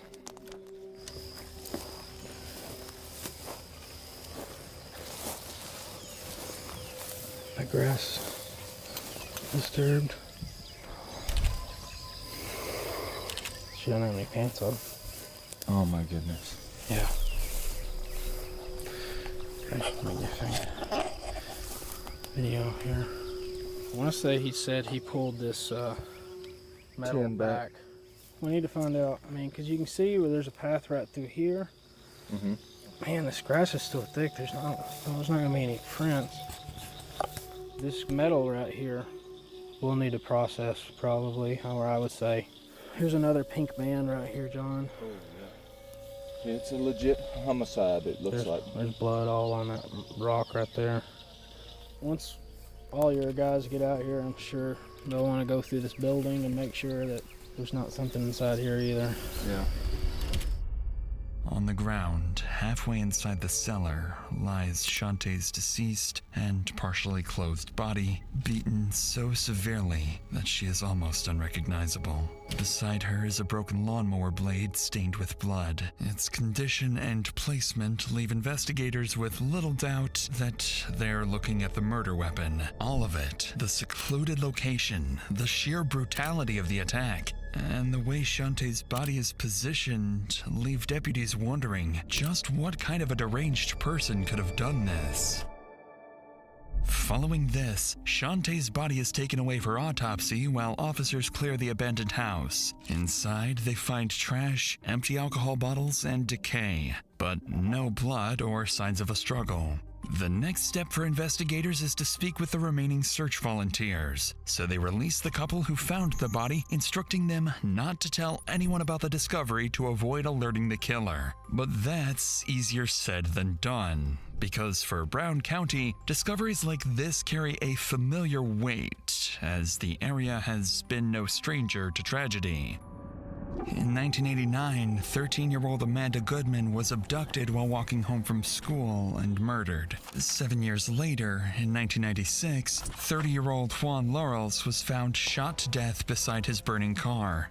Decades later, both cases remain unsolved. And even more recently, police recovered the remains of 2 missing residents in remote areas of Brown County. So while investigators hope to keep details of Shantae's murder from spreading, in a town this small, news travels extremely fast, and investigators are about to learn that the hard way. With JBL Live headphones, you'll lose yourself in your favorite music. In fact, you can get so immersed, we had to add a few disclaimers. While listening with JBL Live headphones, do not start twerking in your office break room.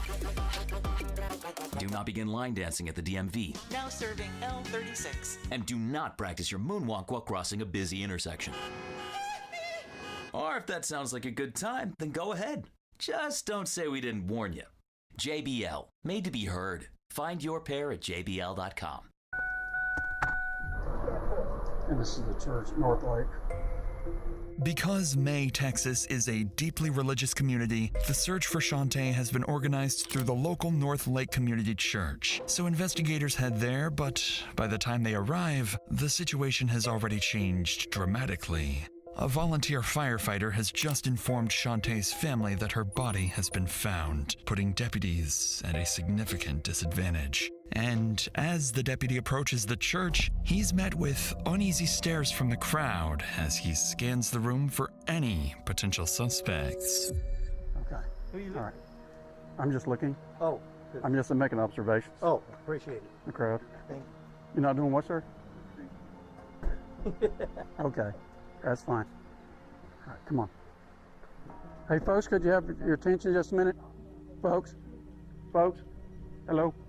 Ladies, gentlemen, if you believe you have information that will assist in this investigation, I ask you don't discuss it with anybody else. I don't want you to mix your notes with anybody else's notes or anybody else's observations. That's important because I want your recollections to be your own. Thank you very much for your cooperation. Pastor? How are you, sir? You're doing okay. Doing well, sir. Thank you for coming out here. You bet. While the community may not trust the deputy yet, they do trust Pastor Ron Keener. Having spent nearly 5 decades in ministry and years helping local charities, he knows this town inside and out, and having him on their side could prove invaluable to the investigation. As the deputy continues moving through the church, he notices people beginning to leave. With no legal authority to stop them, he urges Pastor Keener to help gather Shantae's family and those closest to her. But as detectives begin speaking with the people who knew Shantae best, one person quickly draws their attention: her boyfriend, John Adams. And as they sit down with him, his behavior would be nothing like what you'd expect from a grieving boyfriend.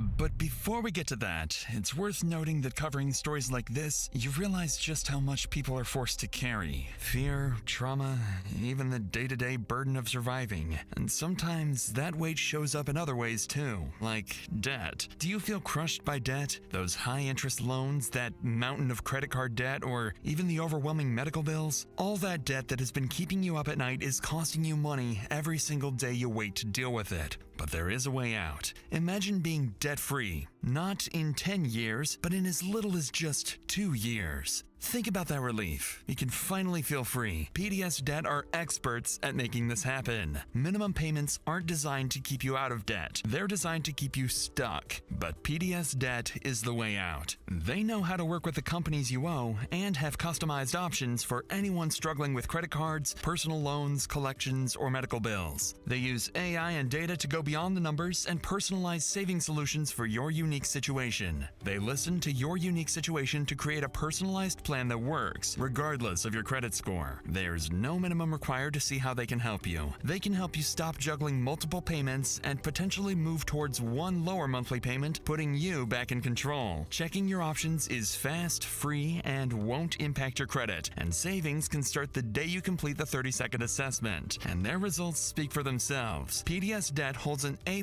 Better Business Bureau rating and has thousands of 5-star reviews. That's because they've helped tens of thousands of people break free from debt. Stop living in debt. Get your free 30-second personalized assessment today at pdsdebt.com/insanity. You're just 30 seconds away from starting to get out of debt. That's pdsdebt.com/insanity. With that said, let's get back to the investigation where Shantae's boyfriend, John, is about to exhibit some behavior the detectives would find highly suspicious. My name's John Harper. I'm an investigator with Bryan County Sheriff's Office. I don't get in trouble anymore. What does that mean? You told me and Frankie Salazar over one time. No, now I remember who you are. Yes, now I remember who you are. How long have you been with her? A little over 3 years, October 17th. Okay. How did you and her get along? How we got along? Yeah. I mean, like, there was times, I ain't gonna lie, we'd argue, I mean, like, but she's not capable of handling things. She has no problems. I mean, like, I try to, she has a habit of yelling and stuff, and I just try, sometimes I'd leave, and then sometimes I could just talk her out of it and be nice, and she'd calm down. But she just has, I mean, like, I hate to say it, she expressed herself different. I mean, like, just, sometimes it was like a wall, but, like, but she showed me love, you know what I mean? Despite just learning that Shantae has been found dead, John doesn't ask a single question about what happened to her that night, leaving detectives to wonder if he somehow already knows. At this stage, deputies are looking for anyone who may have had a reason to harm Shantae, and without hesitation, John would point investigators towards another man, someone who had just slipped out of the church the moment the deputy arrived. Anything else you can, has she had problems with anybody? There used to be this guy, Colin. Guy where? Colin. Yeah. What about Colin Smith?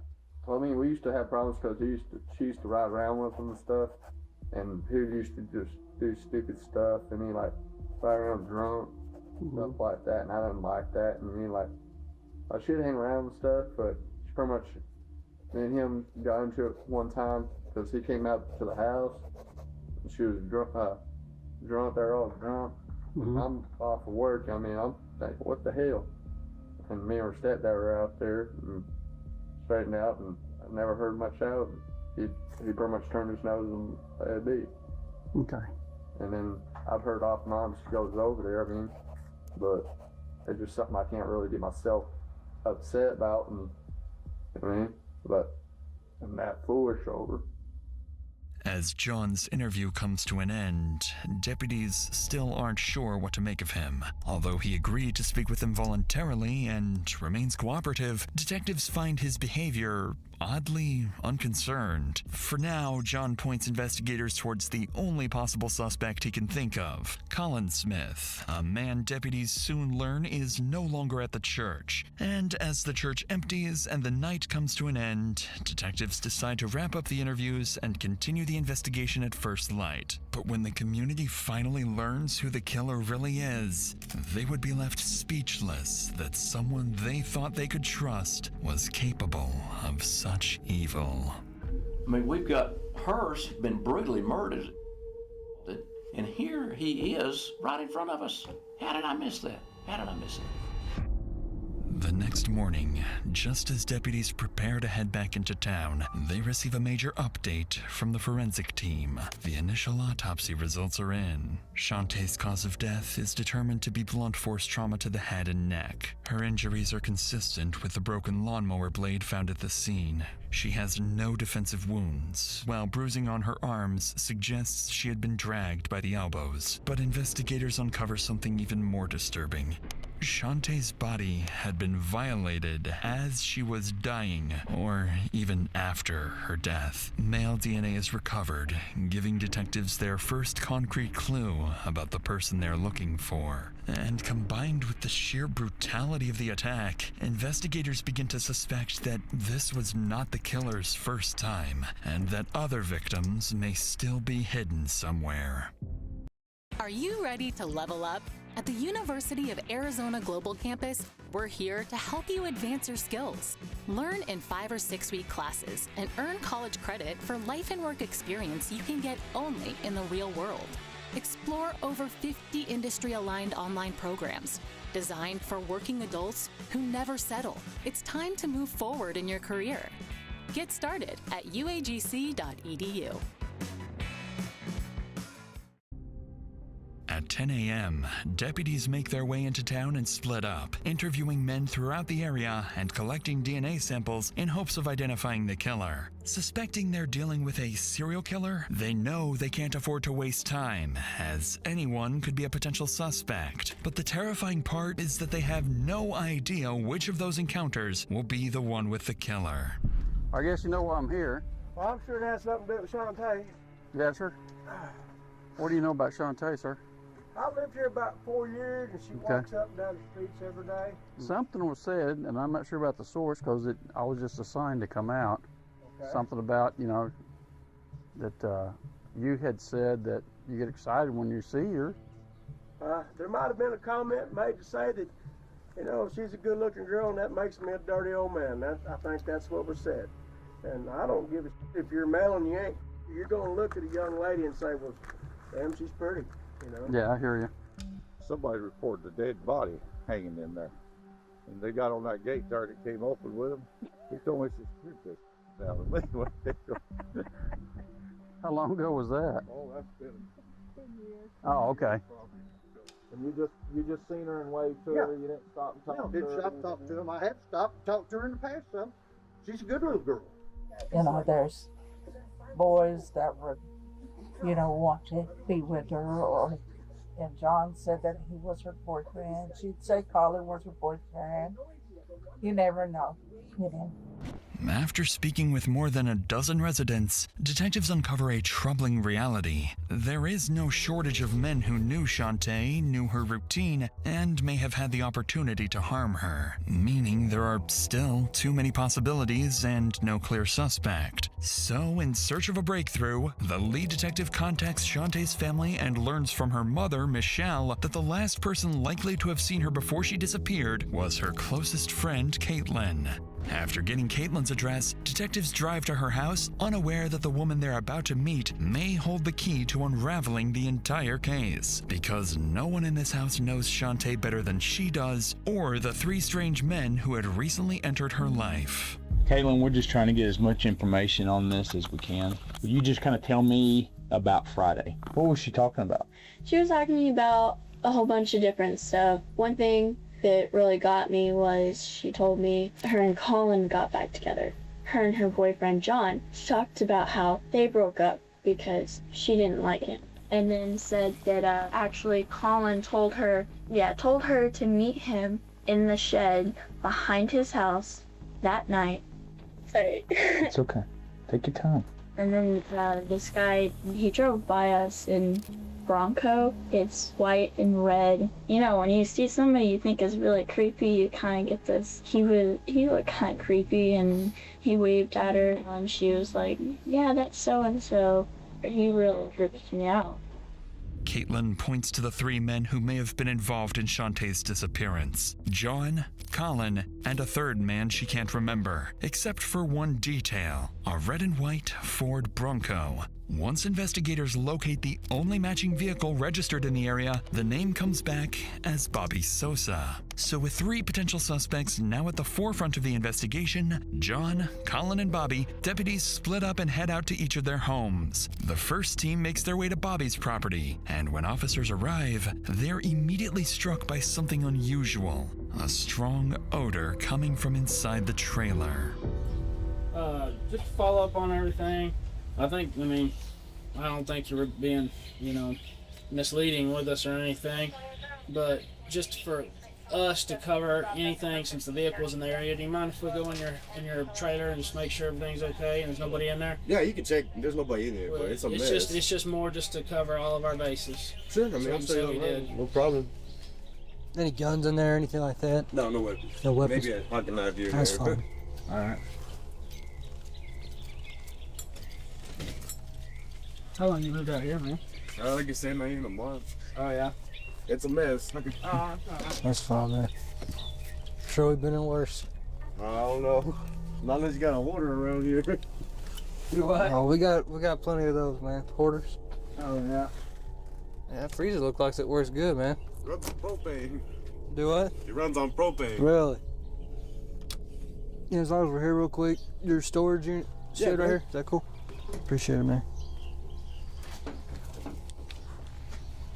Honey, did you invite the minions over? Well, you know how we talked about getting Wi-Fi from Xfinity? Yeah. I ordered it this morning, was online in minutes, then they showed up. So they just came over to use the Wi-Fi? For what? Better not to know. Get online in minutes with same-day Wi-Fi from Xfinity. Plus, lock in your price for 5 years and see Minions and Monsters only in theaters. Xfinity. Imagine that. Restrictions apply. Not available in all areas. Learn more at xfinity.com/same-day Wi-Fi. You got a dog, do you? No. That smell? Yeah. Coming from the RV, I need to dump my tanks. Oh, is that what that is? Yeah, I gotta use that little thing there because I'm out of gas. Go and haul it to that place down the street. Oh, really? You gotta dump it in that and then haul it down there? Yes, sir. Oh, that's man.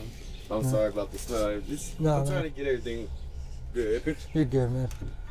Despite the strong odor on the property, which Bobby claims is gasoline, officers fail to find anything that connects him to Shantae's murder. And while officers continue questioning Bobby, another team makes its way to Colin's house. At first, they're prepared to treat him like any other potential witness, but Colin's behavior and his refusal to cooperate would soon shoot him to the top of the suspect list. How you doing, sir? What's your name? Colin. You mind if you want to ride with me up to the SO and that? Yeah, and I'll bring you back. I gotta do it. Okay, you don't want to go with me? I mean, it's ridiculous that I'm even being looked at. She's got a boyfriend or a husband, John Adams. She's like infatuated with me. She'll just walk up and down. Did y'all have any type of physical relationship at all? Because some of the people we talked to is that y'all had a relationship at one time. No. So never. No. Okay. What kind of relationship did she and the boyfriend have? He'd always pick her up and tell her to go get her home, and he treats her like a dog. And there's a lot of people that are kind of looking at him. I mean, it's... Yeah, well, he's one of the people I'm gonna have to interview. Yeah. Are you working anywhere right now? I do lawn mowing out here. Okay. According to Colin, he never had any kind of relationship with Shantae, but detectives aren't buying it. And when the conversation turns to his job, Colin reveals he works in lawn care, giving him access to the same type of weapon detectives believe was used to murder Shantae. But seeing how defensive Colin is becoming, detectives decide to leave, asking him to come to the station the following day to provide a DNA sample and answer a few more questions. So now, with 3 key figures firmly on the investigators' radar, detectives back at the station begin taking a closer look at each of them, and what they uncover is peculiar, to say the least.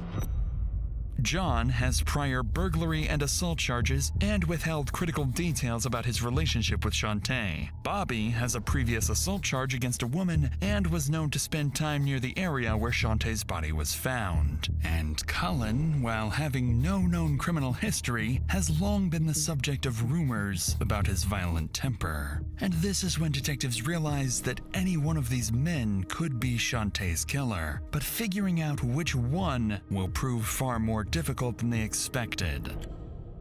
As the day comes to an end, rumors begin spreading throughout the community, and neighbors start keeping a watchful eye on one another. And with Shantae's funeral set for the following day, detectives will be doing the same, watching the crowd for a killer hiding in plain sight. I've always had this different part of me. It just wants nothing but destruction and evil. It wanted to kill somebody. The following morning, medical examiners released Shantae's body to her family for the funeral, but not before delivering one final unexpected update. Examiners have discovered unusual markings on Shantae's chest. Markings investigators cannot explain and believe may point to something ritualistic. To make matters even more unsettling, detectives realize Shantae had been murdered on Friday the 13th, a detail that only adds weight to this theory. But with no way of knowing whether the markings are significant or simply a coincidence, investigators file the possibility away as the community prepares to say its final goodbye. Around 11 a.m., nearly 100 churchgoers begin gathering for Shantae's funeral. The church is so crowded that some are forced to wait outside, and among them, patiently waiting, is Shantae's killer. Inside, Pastor Keener leads the service as the family and friends pay their final respects. The ceremony lasts for hours, though a handful of attendees quietly slip away before it ends, including the man responsible for Shantae's death. A short time later, Shantae's coffin is carried to Pleasant Valley Cemetery, where she's finally laid to rest, and despite all their best efforts, police fail to recognize the killer. With the funeral over, detectives turn their attention back to the investigation. They call all 3 key suspects and ask them to come to the station for questioning. Around 4 p.m., Bobby and John are first to arrive at the station, handing over their phones to be searched for potential evidence. And as detectives sit down with both men, it quickly becomes clear that they both have some explaining to do. Of course, I guess they told you when they downloaded the phone, they get everything. They get pictures, they get text messages, they get phone calls, all that stuff, right? And do you delete your text messages? Yeah. But I was like long places and they were on my phone out there. No, that's not what these text messages that you deleted. And you know what I'm talking about because you even told somebody, hey, my phone's clean. What are you worried about DNA so bad about? I'm not worried about it. I just don't like needles. I don't like child things like that. Well, she was like, I don't know why you're so worried about giving DNA. What do you mean? She said you were texting her and asked her, well, they want my DNA. Why did they want my DNA? Should have whatever. That's what the text message just said. Oh, that's strange. I know. That's why I'm asking. Grainger knows that as an HVAC technician, the heat is on you every day. Your first call? An office building with a noisy AC unit. Time to put your experience to work. On site, your meters don't lie. The blower motor's failing. But Grainger's easy-to-search website quickly helps you find what you need to keep the office and their HVAC running smoothly.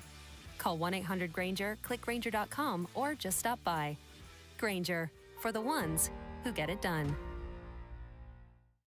I smoke. I just don't want that pumped up.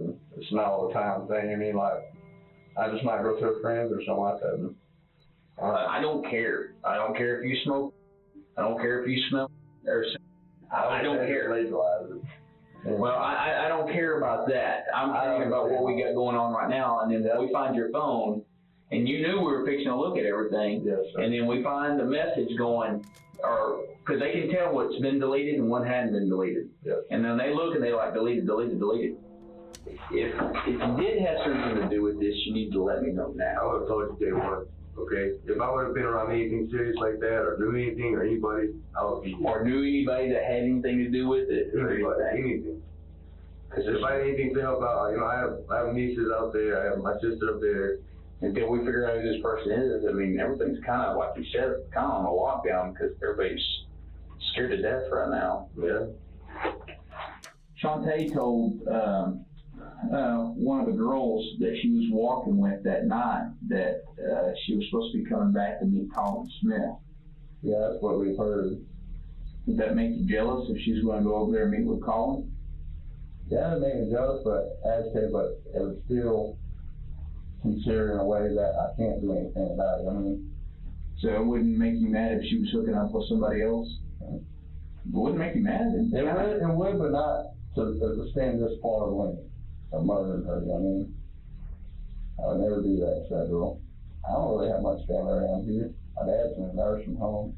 Sister's in Dallas. Well, that would make it even worse, though, because the one person that you care about, if she's sleeping around with somebody else, that would, now the only connection you got out here, I'll just move on.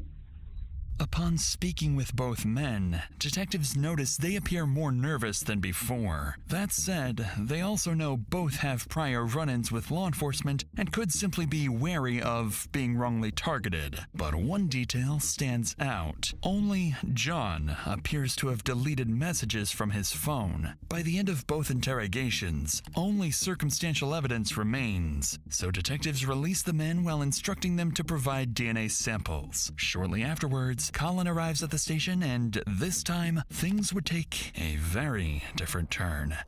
Feeling as though he may be their strongest suspect yet, investigators immediately ask him to take a polygraph test. And as they sit down with him, it doesn't take long before Colin admits he hasn't been entirely honest with them.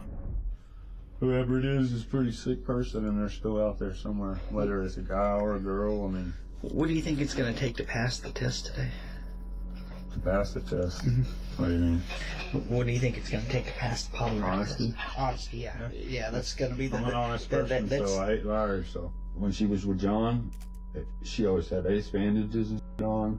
always looked like something was wrong with her. Sure. She was always telling me about him putting her hands on her. Were y'all pretty sexual back then? We had this a couple times, and I told him no the other day just because I was scared. As far as how she died, what all do you know about how she died? Alright, this is the very first story we got, alright? It's sickening, honestly. Sorry for cussing, but it's really sick to think, how many people out there have been gossiping and, like, making their own stories up, you know what I mean? Like, what do you think the person that killed her is feeling right now? I don't know. Think they're feeling a little guilty about it? Do you think I think it's your boyfriend, John. Only thing I can say is maybe John did it out of, like, a crime of passion, you know? Interestingly, Colin admits that he was, in fact, involved in an intimate relationship with Shantae, but he insists that he has been truthful about everything else. However, that claim would soon be put to the test when the polygraph examination begins, and before long, something would happen that would cause Colin to abruptly end the interview. Hey, Colin, when we take this test, man, I'm starting to see some things in here that's a little bit concerning to me. You know, you got to be sure to be still when we take the test. First off. Secondly, you know, you got to be keep everything the same. As far as when you're answering, there's a little bit of movement going on. Okay, so just, you know, everything you do, just be yourself. Okay, is all we're asking. Colin, what do you think the best question to ask you is going to be today? Did I kill Shantae Blankenship? Whether it be through strangulation, whether it be through blunt force, whether it be through whatever, did you physically cause the death of Shantae is what I'm asking, okay? So your response is no. What have you not been honest with me? I've been honest to you about everything. Okay, so why is it showing that you're being deceptive about this? I guess because I don't understand how what's showing. Tell me what's showing. You're not even showing any reactions to those questions where I'm telling you to lie about it. Where I'm telling you. Because you told me to stay as calm as I can and look at the board, so I'm just saying yes and no. Yeah. Yes and no. And you know what? The reactions that we're showing on this is, man, you're off the freaking charts. I'm telling you, I didn't do anything wrong, and I'd like to leave. And that's up to you. I can't force you to be here, but you know you're the one that's that needs to clear this thing up. I did come in here to clear it. I gave DNA right off the bat, the very first one to test for DNA, and I came in here willingly. This is a bunch of crap, man. Yeah, there's the door. I did what I was supposed to do. I was 100% cooperative. As Colin walks out of the room, detectives begin to believe they may have found their killer. Because while Colin had been adamant that he had nothing to do with Shantae's death, his polygraph results appear to tell a very different story. His elevated emotional responses, reflected in changes to his breathing, heart rate, blood pressure, and perspiration, suggest he may not have been entirely truthful when answering questions about Shantae's death. That said, polygraph results aren't foolproof and aren't admissible in court as proof of guilt. DNA, however, is a very different story, and with DNA samples now collected from John, Colin, and Bobby, detectives believe the answer to who killed Shantae must lie with one of them. The samples are sent to the Tarrant County Medical Examiner's Laboratory in Fort Worth, more than 100 miles away. And while detectives and the entire community wait for answers, the killer remains free to roam the streets. A month passes, and the DNA results finally arrive. But when the DNA profile is entered to the National DNA Database, there are no matches. No match to John, Colin, or Bobby, and no matches to any known offenders in the area. Detectives are left with a troubling possibility. Perhaps their killer wasn't a local, but someone passing through town who had already disappeared for good. More than a year into the investigation, in October 2017, another investigator who had worked on Shantae's case, Carlisle Gover, would make an incredible discovery. While watching a true crime show, Gover learns about an emerging technology known as DNA phenotyping, a technique that had successfully solved another cold case by generating a snapshot prediction of what a person may look like using only their DNA. The next day, Gover rushes to tell the lead detective, Scott Bird. Within hours, the $4,000 needed for the testing is secured and the DNA is submitted. And as the image slowly begins to take shape, suspects would be eliminated one by one until the true killer turns out to be someone no one ever expected. Yeah, by the time that the Blankenship case came along, we had a couple of cases that had used the phenotyping information to help solve their cases, given the investigative capabilities that they had at that time, which were not DNA. He managed to avoid leaving any clues that got him caught. But he did leave DNA. He just didn't know that that was going to be the thing that would finally catch him. This is Dr. Ellen Graytak, Director of Bioinformatics at Parabon Nanolabs, the company behind the snapshot technology detectives used in the hunt for Shantae's killer. Within weeks of receiving the DNA evidence, Parabon's team analyzes the sample and generates a snapshot report predicting the unknown suspect's physical appearance. And as soon as it lands on Scott Bird's desk, he immediately recognizes the man, 21-year-old Ryan Riggs. Years earlier, before entering law enforcement, Bird had taught Ryan in the 5th grade. When detectives dig deeper, they discover Ryan had been there the entire time. He was a longtime family friend, attended Shantae's funeral, rode around with John calling out her name during search parties, and even hugged her parents at the wake. Detectives now know it was all an act, a years-long act that Ryan managed to maintain perfectly. On November 9th, officers head straight to his address, but instead, they're met by Ryan's parents, who reveal that he has already fled. Within hours of the image being released, Ryan manages to slip away, and once again, police are back at square one, until the following evening at a church service when Ryan decides to do something completely unexpected. It's 2026. Cars can practically drive themselves. You can order groceries from your couch. AI can write, well, anything you want. Write a financial book for me. Yet, somehow, people are still paying $60, $70, even $80 a month for their phone plan. Why? Tello gives you unlimited talk, text, and data for just $25 a month. All on America's largest 5G network. No contracts, no confusing bundles. Just wireless that makes sense. Get unlimited at Tello.com.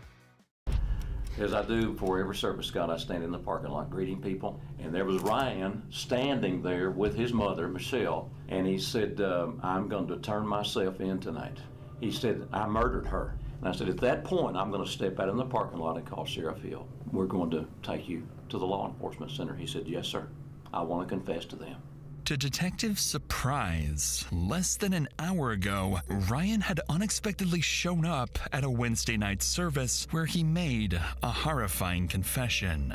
He was responsible for murdering Shantae. Not only that, he had just walked into the sheriff's office alongside Pastor Keener, saying he wants to turn himself in.